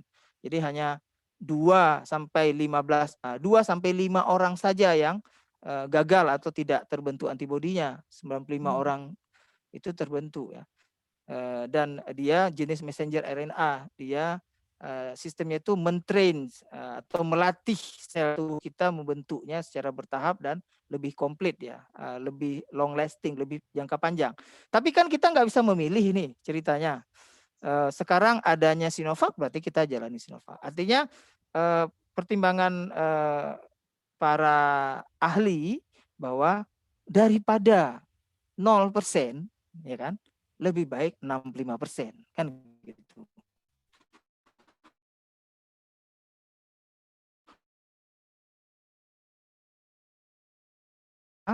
Kalau ditanya ke saya apakah Sinovac halal, itu saya katakan halal. Kenapa? Karena informasi yang saya dapat, Sinovac itu tidak menggunakan tripsin atau protein dari babi. Tetapi yang saya tahu juga AstraZeneca yang sekarang sedang mau diedarkan di Indonesia itu dalam proses pembuatannya itu bersentuhan dengan tripsin yang berasal dari pork, ya, dari babi, ya. Sehingga diperdebatkan antar ulama, tapi MUI sudah mengeluarkan fatwa bahwa karena kondisinya darurat dibolehkan, ya. Tapi ada ulama juga yang mengatakan kalau 1 titik saja ada babi itu haram, itu tidak boleh. Nah itu perbedaan pendapat. Cuman kalau diperdalam masalah ini mungkin ditanya ke ahli fikihnya ya bagaimana. Tapi yang saya pahami seperti itu ya, bahwa yang satu tidak ada unsur yang haram, yang satu ada bersentuhan dengan protein babi. Walaupun saya paham cara pembuatan vaksin itu, tripsin babi yang dibentuk, yang dimasukkan ke dalam proses pembuatan vaksin itu harus disingkirkan dia, ya, harus disingkirkan pada produk akhir. Artinya produk akhir vaksin tidak boleh ada tripsin. Kalau ada tripsin rusak dia, gagal produknya. Sehingga produk akhir itu sebenarnya kalau saya pahami cara pembentukan vaksin itu sudah bersih dari tripsin itu. Nah, karena kalau dia masih ada dia akan rusak. Dia dibutuhkan untuk tahap awal saja, ya, untuk tahap awal.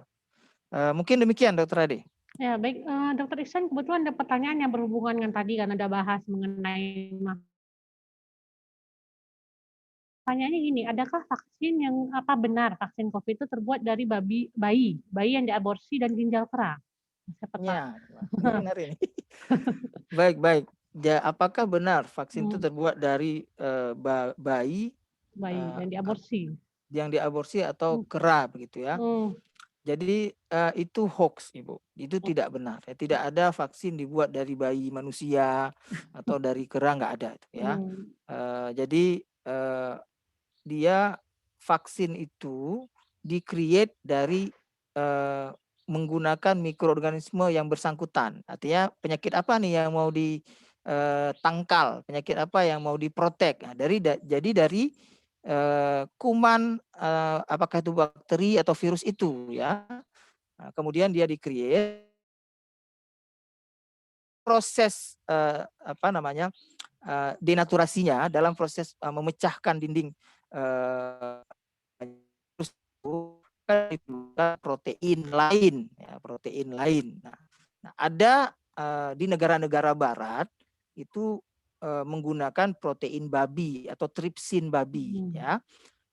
Karena itu yang mudah dapat, itu yang paling murah, dan itu yang kode genetiknya mirip, ya, sehingga digunakan. Tetapi di banyak negara juga protein dari sapi misalnya. Tetapi saya tidak pernah dengar atau tidak pernah mendapatkan informasi, dan bisa katakan itu salah atau hoax, ya, bahwa itu dibuat dari janin bayi yang diaborsi atau dari kera, ya. Yang ada mungkin di mix atau dicampur-campur informasinya itu untuk terapi stem cell, ya. Untuk terapi stem cell itu ada diambil dari plasenta, ya. Kenapa diambil dari plasenta? Karena plasenta itu bisa diubah-ubah bentuknya karena dia masih pluripoten, ya. Pluripoten itu artinya apa, ya? Masih bisa berkembang menjadi apa saja gitu, ya. Menjadi tulang, menjadi daging, menjadi jaringan ikat, menjadi lemak, menjadi jaringan yang diinginkan. Makanya digunakan plasenta, ya. Jadi pada manusia, tetapi itu belakangan bertentangan dengan etik sehingga tidak digunakan, ya. Sehingga diambil langkah yang lain. Nah, makanya saya bisa tegaskan bahwa tidak ada vaksin itu diambil dari bayi yang diaborsi atau dari bayi kera atau keranya sekalian, ya.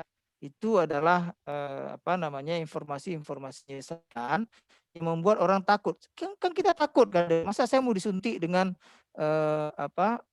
unsur dari bayi yang diaborsi. Nah, kan lalu manusia masuk dalam manusia dong.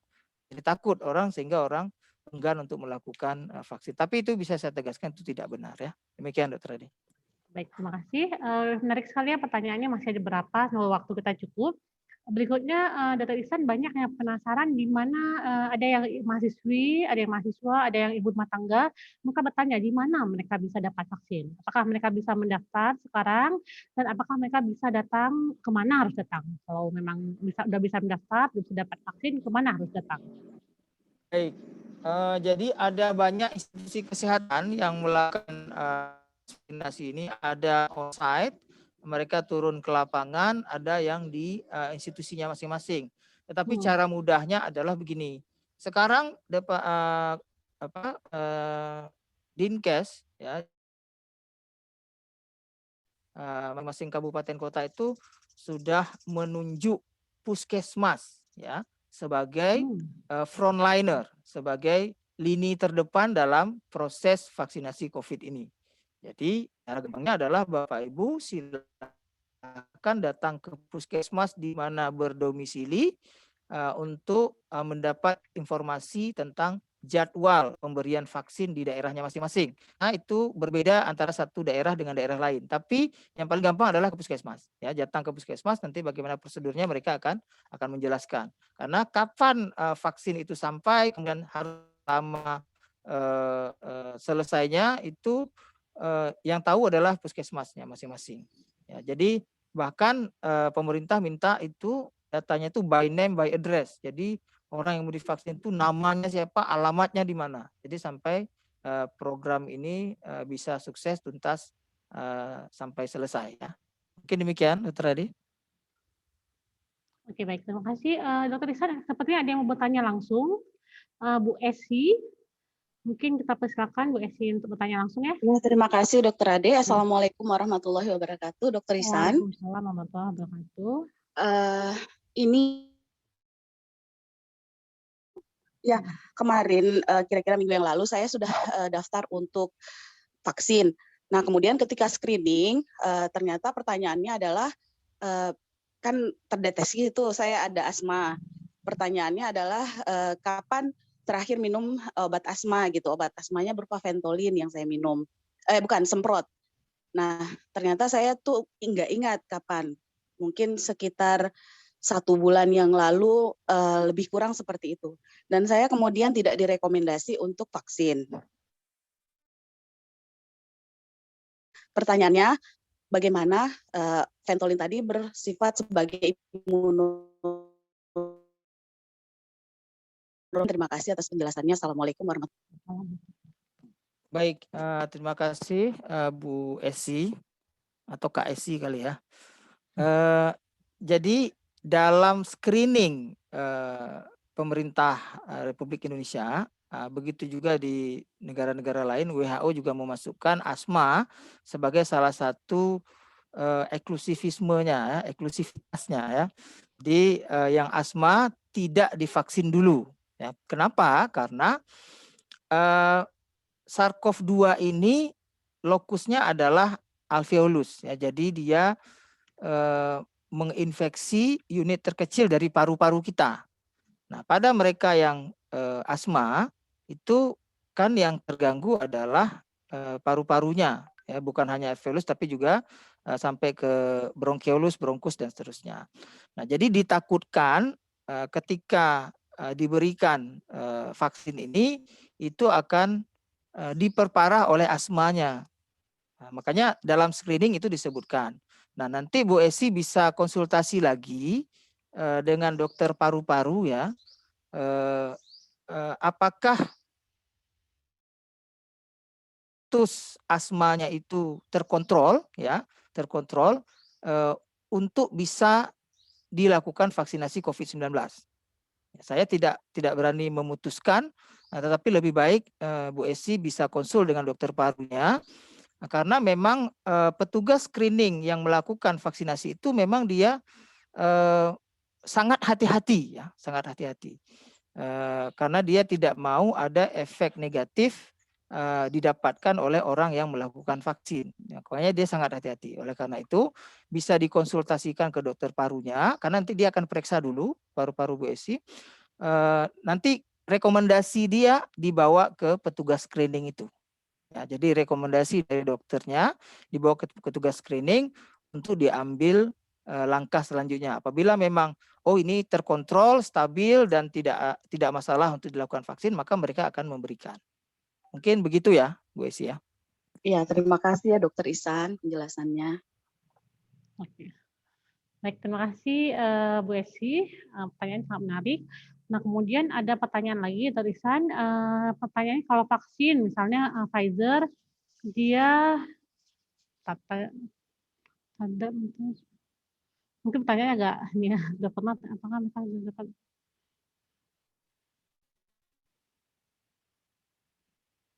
Oh ya, jadi kalau misalnya ada vaksin, misalnya Pfizer, dia mentrain supaya terbentuk antibody. Tulisannya bagaimana kalau dengan orang yang sudah pernah kena tapi nggak ada gejala, ya, apakah mereka itu sudah terbentuk antibody sehingga mereka masih perlu vaksin atau tidak perlu lagi divaksin? Mungkin khusus OTG ya pertanyaannya. Bagaimana tulisan? Baik, jadi begini, Pfizer itu jenis vaksinnya adalah messenger RNA vaksin, ya, mRNA vaksin. mRNA vaksin itu artinya dia tidak memasukkan seluruh virus ke dalam tubuh kita, whole genomnya enggak. Dia hanya mengambil satu piece saja dari RNA-nya, ya, satu piece saja RNA-nya yang mewakili genom daripada virus itu. Sehingga tekniknya beda dengan Sinovac. Dia ketika diinjeksi, maka vaksin mRNA ini akan melatih, ya, mentrain sel tubuh kita untuk mengenalinya dan membentuk antibodi secara bertahap dia. Jadi dia kalau ditanya apakah orang yang disuntik dengan Pfizer bisa mungkin terkena COVID-19, tidak ada lagi kemungkinan itu, ya. Dan dia kalau saya lihat risetnya, dia long lasting, dia lebih tahan lama dia. Karena sekarang belum ada jawaban kalau kita disuntik vaksin A, terus 6 bulan kemudian apakah masih ada antibodinya, atau setahun kemudian apakah ada atau hilang atau bagaimana. Nah, kalau yang saya tahu ya, yang Pfizer ini karena dia mRNA, dia lebih canggih dia, beberapa level di atas inactivated virus ya, itu dia lebih tahan lama dia. Makanya saya katakan tadi kalau saya suruh pilih, saya sebenarnya pilih Pfizer, tapi soalnya nggak bisa milih sekarang. sampai saya bilang ke teman-teman itu yang diperagakan disuntik Pak Presiden ya, Pak Gubernur itu saya menduga itu Pfizer itu ya, bukan yang lainnya.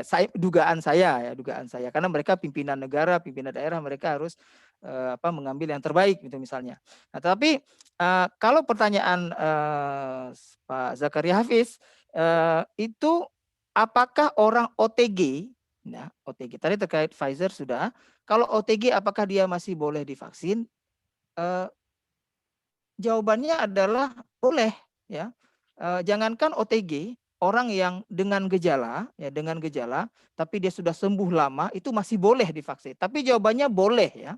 Boleh. Jadi tidak mandatori dia. Kalau dia sudah kena itu opsional. Nah, dia boleh divaksin, boleh. Kalau kamu mau boleh, dan vaksinnya tersedia, orang lain sudah dapat semua, misalnya itu boleh. Tapi kalau misalnya dia sudah pernah terinfeksi dan dia tahu terinfeksi, artinya dia sudah terkonfirmasi dengan real time PCR, maka dia boleh divaksin. Ya, apalagi dia misalnya dia udah pernah kena, tapi dia nggak pernah periksa. Dia udah pernah kena, dia nggak pernah periksa. Terus apakah orang itu boleh? Tentu lebih boleh lagi. Ya, nah, jadi bukan berarti karena kan ada juga beredar informasi orang yang sudah pernah terinfeksi lalu sebulan 2 bulan beberapa waktu kemudian divaksin lagi bisa terbentuk cytokine storm ya, badai sitokin di dalam tubuhnya karena antibodinya berlebihan misalnya, itu belum terbukti ya. Jadi belum ada orang yang divaksin sementara dia sudah pernah positif lalu kemudian dia tiba-tiba meninggal atau terjadi reaksi anafilaktik pada tubuh dia, alergi yang berlebihan, belum ada laporan seperti itu. Jadi jawabannya seorang OTG dia tidak tahu dia pernah terinfeksi atau tidak dan sebagainya, apakah boleh divaksin? Dia boleh ya, boleh tetap divaksin. Bahkan dia masih mandatori itu karena dia belum pernah terkonfirmasi. Orang yang sudah terkonfirmasi saja itu masih boleh divaksin, apalagi yang tidak terkonfirmasi ya. Mungkin demikian, Ade. Oke, baik. Terima kasih Dr. Ihsan. Ini saya beberapa pertanyaan, semoga cukup waktu kita ya. Jadi tadi kan kebetulan Dr. Ihsan sudah menyinggung lagi masalah efikasi. Nah, ada yang bertanya, mengapa vaksin yang sama kerjanya, misalnya Pfizer, Moderna, itu bisa beda dia? Baik efikasinya, efek sampingnya gitu. Padahal kan mereka sama gitu. Sama, maksudnya cara kerjanya sama messenger vaksin gitu. Jadi gimana? Baik, jadi terkait dengan efikasi ya, dia sangat tergantung pertama jenis vaksinnya ya, jenis vaksinnya karena vaksin itu ada beberapa jenis. Kemudian yang kedua pada clinical trial fase 3 ya, pada fase 3 itu di mana dilakukan ya, di mana dilakukan. Karena tubuh orang Afrika misalnya dengan tubuh orang Eropa dengan tubuh orang Asia bisa jadi berbeda gitu ya. Dan itu manufacturer atau perusahaan yang membentuk atau membuat vaksin itu juga diuji dia sejauh mana efikasinya. Karena kalau ditanya berapa efikasi yang boleh diterapkan pada vaksin dalam kondisi darurat seperti ini, itu WHO menarik garis itu 50%. Makanya Sinovac boleh beredar, boleh. Loh kok boleh beredar cuma 65%? Karena memang batasnya 50%. Jadi kalau efikasi setelah trial fase 3 itu efikasinya 49%, dia nggak layak edar, dibatalkan. Nah, jadi di atas 50% boleh. Artinya begini, kalau ada satu jenis vaksin X misalnya, efikasinya 51%. Artinya orang yang disuntik dengan vaksin itu 51% mungkin akan membentuk kekebalan. Sedangkan 49% lagi tidak akan membentuk kekebalan. Artinya 49% 49 orang dari 100% itu, dari 100 orang itu gagal, 51 orang berhasil. Nah, kita dalam kondisi situasi pandemi sekarang terancam setiap saat tertular, tentu kita ingin dapat yang 51% itu. Nah, disuntik minimal ada peluang kita 51%. Tidak disuntik kita tidak ada peluang sama sekali. Makanya WHO membolehkan minimal di atas 50% efikasi boleh diterapkan. Nah, karena alasan itu kita hitung probability-nya ya. Mungkin itu Ade. Ya. Nah, baik, Dokter Ihsan, ada lagi pertanyaan nih mengenai promil. Jadi boleh divaksin nih. Ini kalau sedang promil gimana? Apakah vaksin itu aman? Baik promilnya herbal maupun yang pakai medis. Maksudnya mungkin dia konsul ke Ya. dokter. Jadi kalau lagi program hamil ya siapapun maka dibolehkan melakukan vaksin selama dia belum terbukti hamil. Ya. Tapi kalau udah tes pack misalnya di rumah kan paling sederhana bisa tes pack kan. Oh udah garisnya udah 2 nih. Oh itu nggak boleh. Ya. Jadi kita cari aman begitu ya. Apalagi misalnya anak pertama misalnya. Jadi yang ditunggu-tunggu misalnya ya.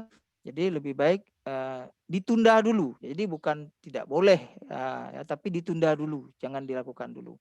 Nah, tapi kalau masih program hamil, misalnya dia baru menikah, belum punya anak, sekarang sedang menyusun program supaya bisa hamil, itu boleh selama dia belum terkonfirmasi bahwa dia benar hamil. Ya. Jadi yang nggak boleh itu adalah currently pregnant. Ya. Mungkin demikian, Dr. Adi. Oke, baik. Dokter Ihsan, dia bertanya kalau orang nggak mau disuntik gimana? Apakah bisa mungkin ada yang non suntik, mungkin tetes seperti vaksin polio gitu? Ya, baik. Nah, memang tadi saya di slide ada menjelaskan in general secara umum itu vaksin itu injeksi, ya, injeksi.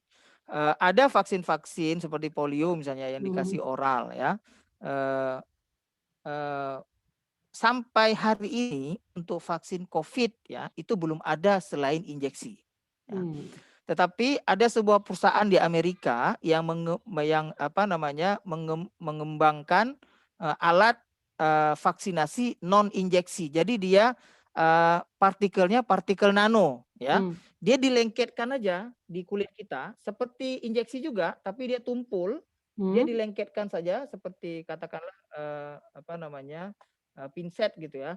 Dilengketkan aja di tangan, di kulit kita, di otot kita, lalu ditekan, dia akan masuk melalui pori-pori kulit. Nah, itu saya udah pernah lihat tuh. Ya. Waktu itu saya ada dapat proyek penelitian Shera dengan USAID, itu salah satu ujinya adalah dengan memberikan vaksin waktu itu terhadap RSV ya, virus RSV untuk respiratory atau virus saluran nafas ya. Itu dengan cara partikel nano. Jadi alatnya seperti alat suntik tapi tidak ada jarumnya. Nah, alatnya seperti alat suntik tapi tidak ada, karena salah satu masalah vaksinasi pada anak-anak adalah anak-anak takut disuntik, ya kan? Lalu mereka mencari cara. Di sana sudah diaplikasikan. Pada kenyataannya bukan anak-anak aja takut disuntik, bapak-bapak juga ada takut disuntik. Bahkan di YouTube kita lihat ada yang brimob ya, badannya tegap sekali, waktu mau disuntik lompat-lompat nangis-nangis gitu ya. Nah, itu ada. Nah, itu ada solusinya, tetapi untuk COVID ini belum ada, Pak. Untuk COVID ini baru injeksi saja. Mungkin nanti satu saat akan ada injeksi tanpa jarum ya, tanpa melukai kulit. Nah, itu mungkin akan lebih disukai oleh masyarakat, saya pikir. Mungkin kita tunggu saja, Pak. Saya juga nunggu yang itu kalau ada. Terima kasih. Oke, baik. Dokter Ihsan, ini ada pertanyaan juga yang menarik. Ini orang yang kan kebanyakan orang nggak mau vaksin. Ini sebaliknya orang suka sekali vaksin. Dia udah divaksin Sinovac dan dia pikir apa dia boleh divaksin lagi sama Pfizer. Gimana? Oh ya, menarik ini. Betul. Jadi kenyataan dalam hidup ini memang begitu ya. Jadi ada orang yang takut divaksin atau bahkan tidak percaya vaksin, anti-vax dia. Nggak ada, vaksin itu tidak benar dan seterusnya. Ada mengatakan bahwa itu konspirasi Yahudi lah, mengatakan macam-macam kan. Tapi ada juga sebaliknya, orang senang divaksin ya. Mungkin hobi, kalau kita hobinya sepak bola, dia hobinya divaksin gitu ya. Nah, untuk orang-orang demikian menahan diri dulu ya, karena kita tidak membentuk atau melatih sel tubuh kita untuk membentuk antibodi yang sama dalam waktu bersamaan gitu ya. Jadi kalau sudah disuntik Sinovac ya sudah cukup. Nah, tidak perlu disuntik dengan merek lain lagi. Kalau mau koleksi boleh, tapi nggak usah disuntik, disimpan di lemari. Ya, itu boleh ya. Jadi ada Pfizer, ada Moderna, ada Sinovac, ada AstraZeneca di lemari, tapi jangan disuntikkan. Ya, jadi tidak dianjurkan untuk melakukan repetisi jenis dosis yang sama dengan merek yang berbeda. Ya, tidak dianjurkan karena itu ditakutkan akan sel tubuh kita akan memberikan respon yang berlebihan terhadap jenis protein yang sama yang dimasukkan walaupun dengan merek yang berbeda ya. Kita tahu bahwa ada messenger RNA vaksin, ada inactivated live attenuated vaksin. Tetapi produk akhirnya itu sama. Nah, produk akhir yang diinginkan pada tubuh kita adalah membentuk sel-sel antibodi terhadap protein yang sama. Jadi makanya tidak dianjurkan untuk udah suntik ini besok datang AstraZeneca suntik lagi lah. Boleh nggak dok? Kemarin sebelah kanan, hari ini sebelah kiri gitu. Nanti bisa sampai Pfizer di kaki, di paha misalnya enggak ya. Jadi sudah cukup karena lagi pula kita harus wise juga ya bahwa ketersediaan vaksin itu terbatas ya. Saya nggak bisa melengkapkan jumlah di Indonesia karena seluruh negara memburu hal yang sama dari produsen yang cuma segelintir ya, sehingga mereka itu kita lagi zoom ini sekarang, mereka lagi produksi nih ya, kita lagi zoom hari libur, mereka produksi karena nonstop 24 jam 7 hari seminggu produksinya ya. Mereka tapi buat shift ya, kalau enggak tumbang juga dia kan. Nah, jadi mungkin demikian, jadi tidak dianjurkan Pak Burhan untuk menyuntik atau mendapatkan vaksin yang sama dengan merek yang berbeda. Demikian Dr. Terima kasih banyak Dr. Ihsan, diskusi yang sangat menarik ya. Mungkin sudah banyak juga yang didapatkan dari pemaparan Dr. Ihsan, juga dari sesi tanya jawab ya. Insya Allah saya rasa ini sangat membuka pandangan berpikir semua hadirin ya, baik yang sudah divaksin maupun yang belum. Jadi berhubung waktu sayangnya kita pada mungkin masih banyak pertanyaan dari para peserta, ini masih banyak ini ya. Mungkin bisa tanyakan ke Puskesmas Dr. Ihsan ya untuk informasi lengkap kalau ada yang mau bertanya tapi bingung. Ya, mungkin tadi ke Puskesmas.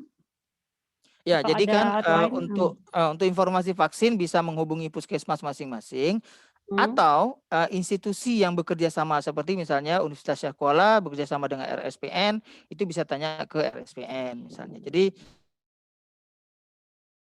yang menjalin kerjasama, misalnya perusahaan swasta, misalnya dia menjalin karena lalu lintas pekerja dari luar sangat tinggi, lalu mereka menjalin kerjasama dengan dinas kabupaten kota setempat, maka kita bisa tanyakan ke dinas kabupaten kota setempat. Tapi secara umum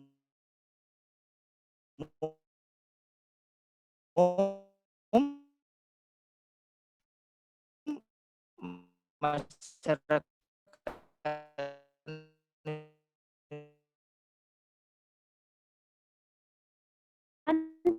kita benar-benar semakin semangat ya, belum divaksin, yang awalnya bahkan udah ada yang mau divaksin 2 kali ya, jangan sampai nanti ada yang kemudian gara-gara pada mau divaksin 2 kali jadi kacau ya programnya. Jangan gara-gara acara PAJ ini terus tambah-tambah vaksin terus ya. Nah,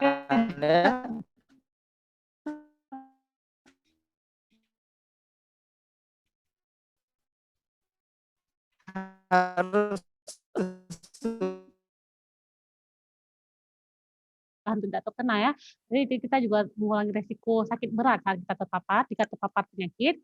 Kemudian memang ada jeda antara vaksinasi dan munculnya kekebalan, sehingga mungkin perlu diingat untuk para peserta yang sudah divaksinasi atau akan divaksinasi untuk tidak langsung pergi main-main ya, atau naik pesawat atau cepat-cepat sekali berkumpul lagi setelah divaksinasi karena ada waktu untuk terbentuknya antibodi.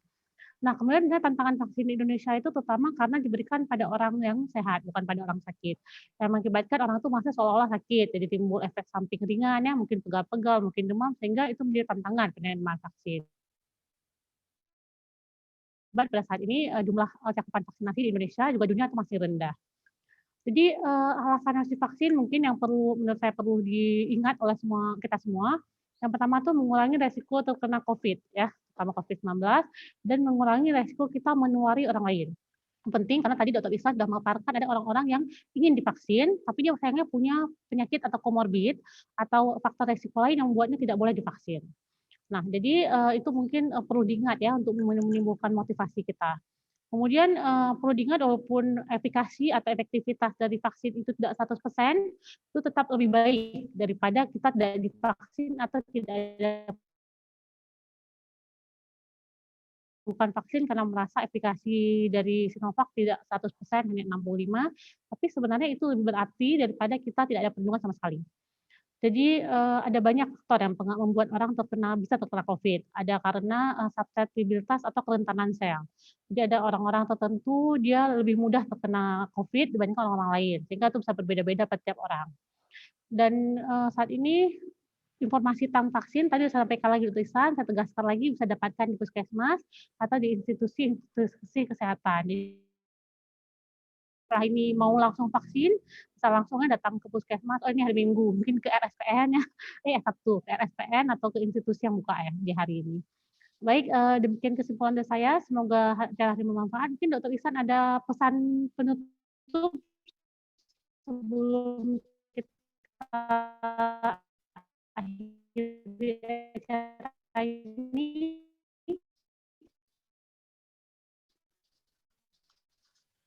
Baik, jadi saya punya komunitas, ya. Jadi tidak bisa seorang mengatakan, lah ini kan badan saya, tubuh saya. Kalau saya sakit, saya sendiri yang tanggung. Kalau saya mati, ya saya dikubur. Saya siap. Tidak bisa kita berkata begitu, karena ini menyangkut kesehatan orang di sekitar kita. Makanya saya katakan tadi itu adalah community health, ya. Jadi kesehatan komunitas. Bisa kita katakan seperti kalimat tadi, tapi tinggalnya di hutan atau di planet Mars sana, atau di bulan, boleh. Kita tidak, oh ini tubuh saya sendiri, boleh, tapi tinggalnya di bulan, jangan tinggal di tempat yang ada orang lain gitu. Karena kita seperti saya katakan tadi, Dokter Adi sudah menyimpulkan juga, kita juga melindungi orang-orang lemah yang ada di antara kita. Dengan kita divaksin, kita melindungi mereka gitu, ya. Ini juga tidak kalah pentingnya, setelah kita divaksin, kita tetap melaksanakan protokol kesehatan, ya, tetap menggunakan masker, tetap menjaga jarak, tetap mencuci tangan dengan air sabun sebelum kita menyentuh hidung, mulut, dan mata. Jadi itu tetap kita laksanakan walaupun kita sudah divaksin. Jadi vaksinasi tidak mengexcuse kita atau memberikan keringanan bagi kita untuk tidak protokol kesehatan lagi, ya. Kapan protokol kesehatan itu ditinggalkan? Ketika pandemi ini berakhir, ya. Jadi itu penting, dua hal yang ingin saya sampaikan. Terima kasih sebagai closing statement saya kepada PAJ yang sudah melaksanakan program edukasi masyarakat ini. Mudah-mudahan bisa diteruskan dan dengan topik-topik yang berbeda yang membawa manfaat bagi masyarakat umum. Terima kasih kepada Pak Muksin, Dinaro, dan Ade, dan peserta sekalian.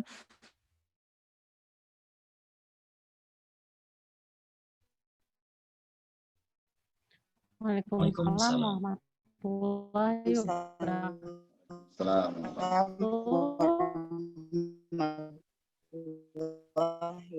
Tadi mendapatkan hari ini, semoga itu menjadi amalan juga dan menambah kesuksesan Dr. Ihsan.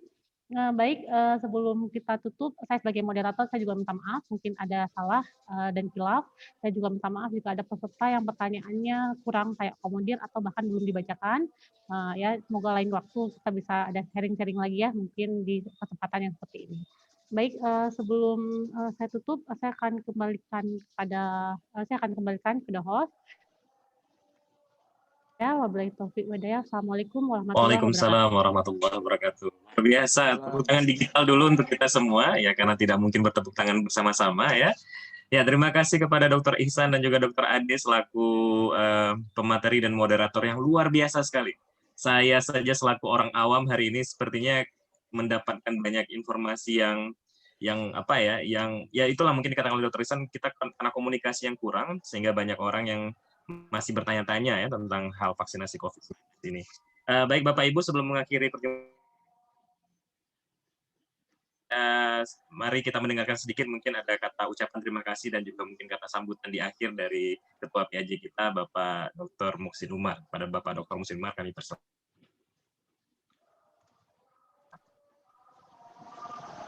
Baik, Assalamualaikum warahmatullahi wabarakatuh. Alhamdulillahirrabbilalamin, wassalatu wassalamu ala sayyidina Muhammadin wa ala alihi wa sahbihi ajma'in. Singkat saja, kami dari pengurus PAJ mengucapkan terima kasih kepada Dr. Ihsan dan Dr. Ade yang bersedia hari ini bersama-sama memberikan edukasi pada masyarakat tentang vaksinasi COVID-19. Dan hari ini kita tahu ya, jadi tahu betapa banyaknya informasi yang miss, yang tidak kita ketahui sebelumnya. Jadi harapannya serta yang ikut acara hari ini memahami apa itu vaksinasi, tujuannya ya. Juga tadi dijelaskan prosesnya. Ada juga informasi yang benar dan informasi yang hoax. Jadi kita jadi tahu ya. Terima kasih juga kepada seluruh peserta yang sudah hadir dari awal sampai akhir dengan beragam pertanyaannya. Ini kedua pembicara kita ini, pembicara kita ini Dr. Ihsan dan Dr. Ade memang orang yang sangat paham di bidang ini, sehingga materi hari ini menjadi lebih menarik ya, meskipun cuma satu orang pembicaranya gitu. Nah, pada akhirnya kita berdoa kepada Allah semoga pandemi ini segera berakhir di bumi ini ya. Dan terkhusus saya ingin mengucapkan terima kasih kepada panitia dari Perhimpunan Alumni Jerman yang sudah menyiapkan dari awal sampai akhir sehingga acara ini terlaksana dengan baik. Kepada rekan-rekan peserta, nanti akan ada seminar berikutnya. Seminarnya menarik. Salah satu topiknya mungkin perut buncit dipelihara. Nah itu menarik topiknya.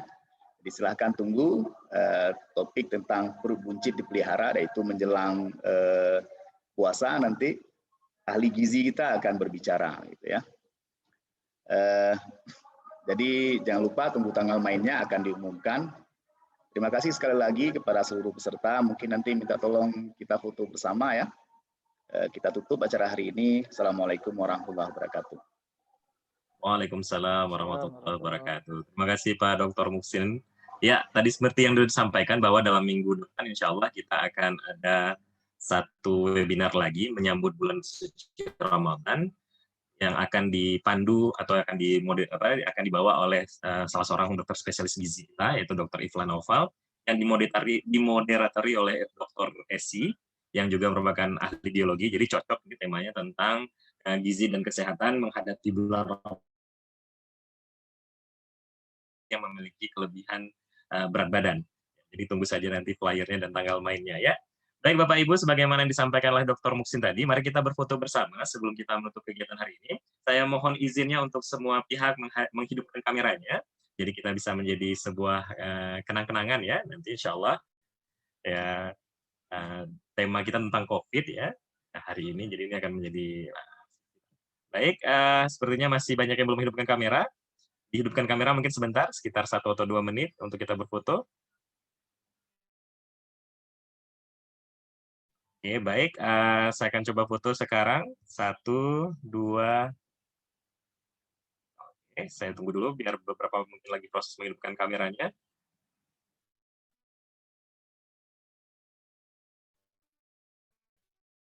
Sudah semakin banyak yang kelihatan wajahnya. Oh, sudah ada Ibu moderator kita juga, Ibu Esi, untuk kegiatan ke depan. Baik, 1, 2, 3. Oke, saya ulang sekali lagi, berikan senyum terbaiknya, berikan yang selebar-lebarnya. 1, 2, 3. Oke, saya akan masuk ke halaman kedua. Di halaman kedua bersiap-siap. 1, 2, 3. Baik, terima kasih Bapak Ibu semua yang telah hadir acara hari ini. Kami dari panitia yang bertugas mengucapkan terima kasih banyak. Segala kesalahan datangnya dari kita sebagai manusia dan segala kebenaran Subhanahu wa ta'ala. Kami tutup dengan doa kifaratul majlis. Subhanakallahumma wa bihamdika asyhadu an la ilaha illa anta astaghfiruka wa atubu ilaik. Assalamualaikum warahmatullahi wabarakatuh. Assalamualaikum warahmatullahi. Makasih panitia. Izin live ya. Assalamualaikum kasih, warahmatullahi ya. wabarakatuh. Makasih Dr. Ihsan. Makasih Iya, Aji. Makasih Pak Musin ya, Ya, makasih Pak sama-sama Musin. Bang Musin. Makasih Prof. Makasih, Mustanir Prof. sudah meluangkan Ada Prof. waktu. Luar biasa Dr. Ihsan nih. Untung ketahunya telat, Prof. Enggak grogi saya tadi. Makasih, Prof. Makasih, Prof. Assalamualaikum. Salam Waalaikumsalam. warahmatullahi. Live. Oke, saya izin live juga ini Pak Musin dan teman-teman semuanya.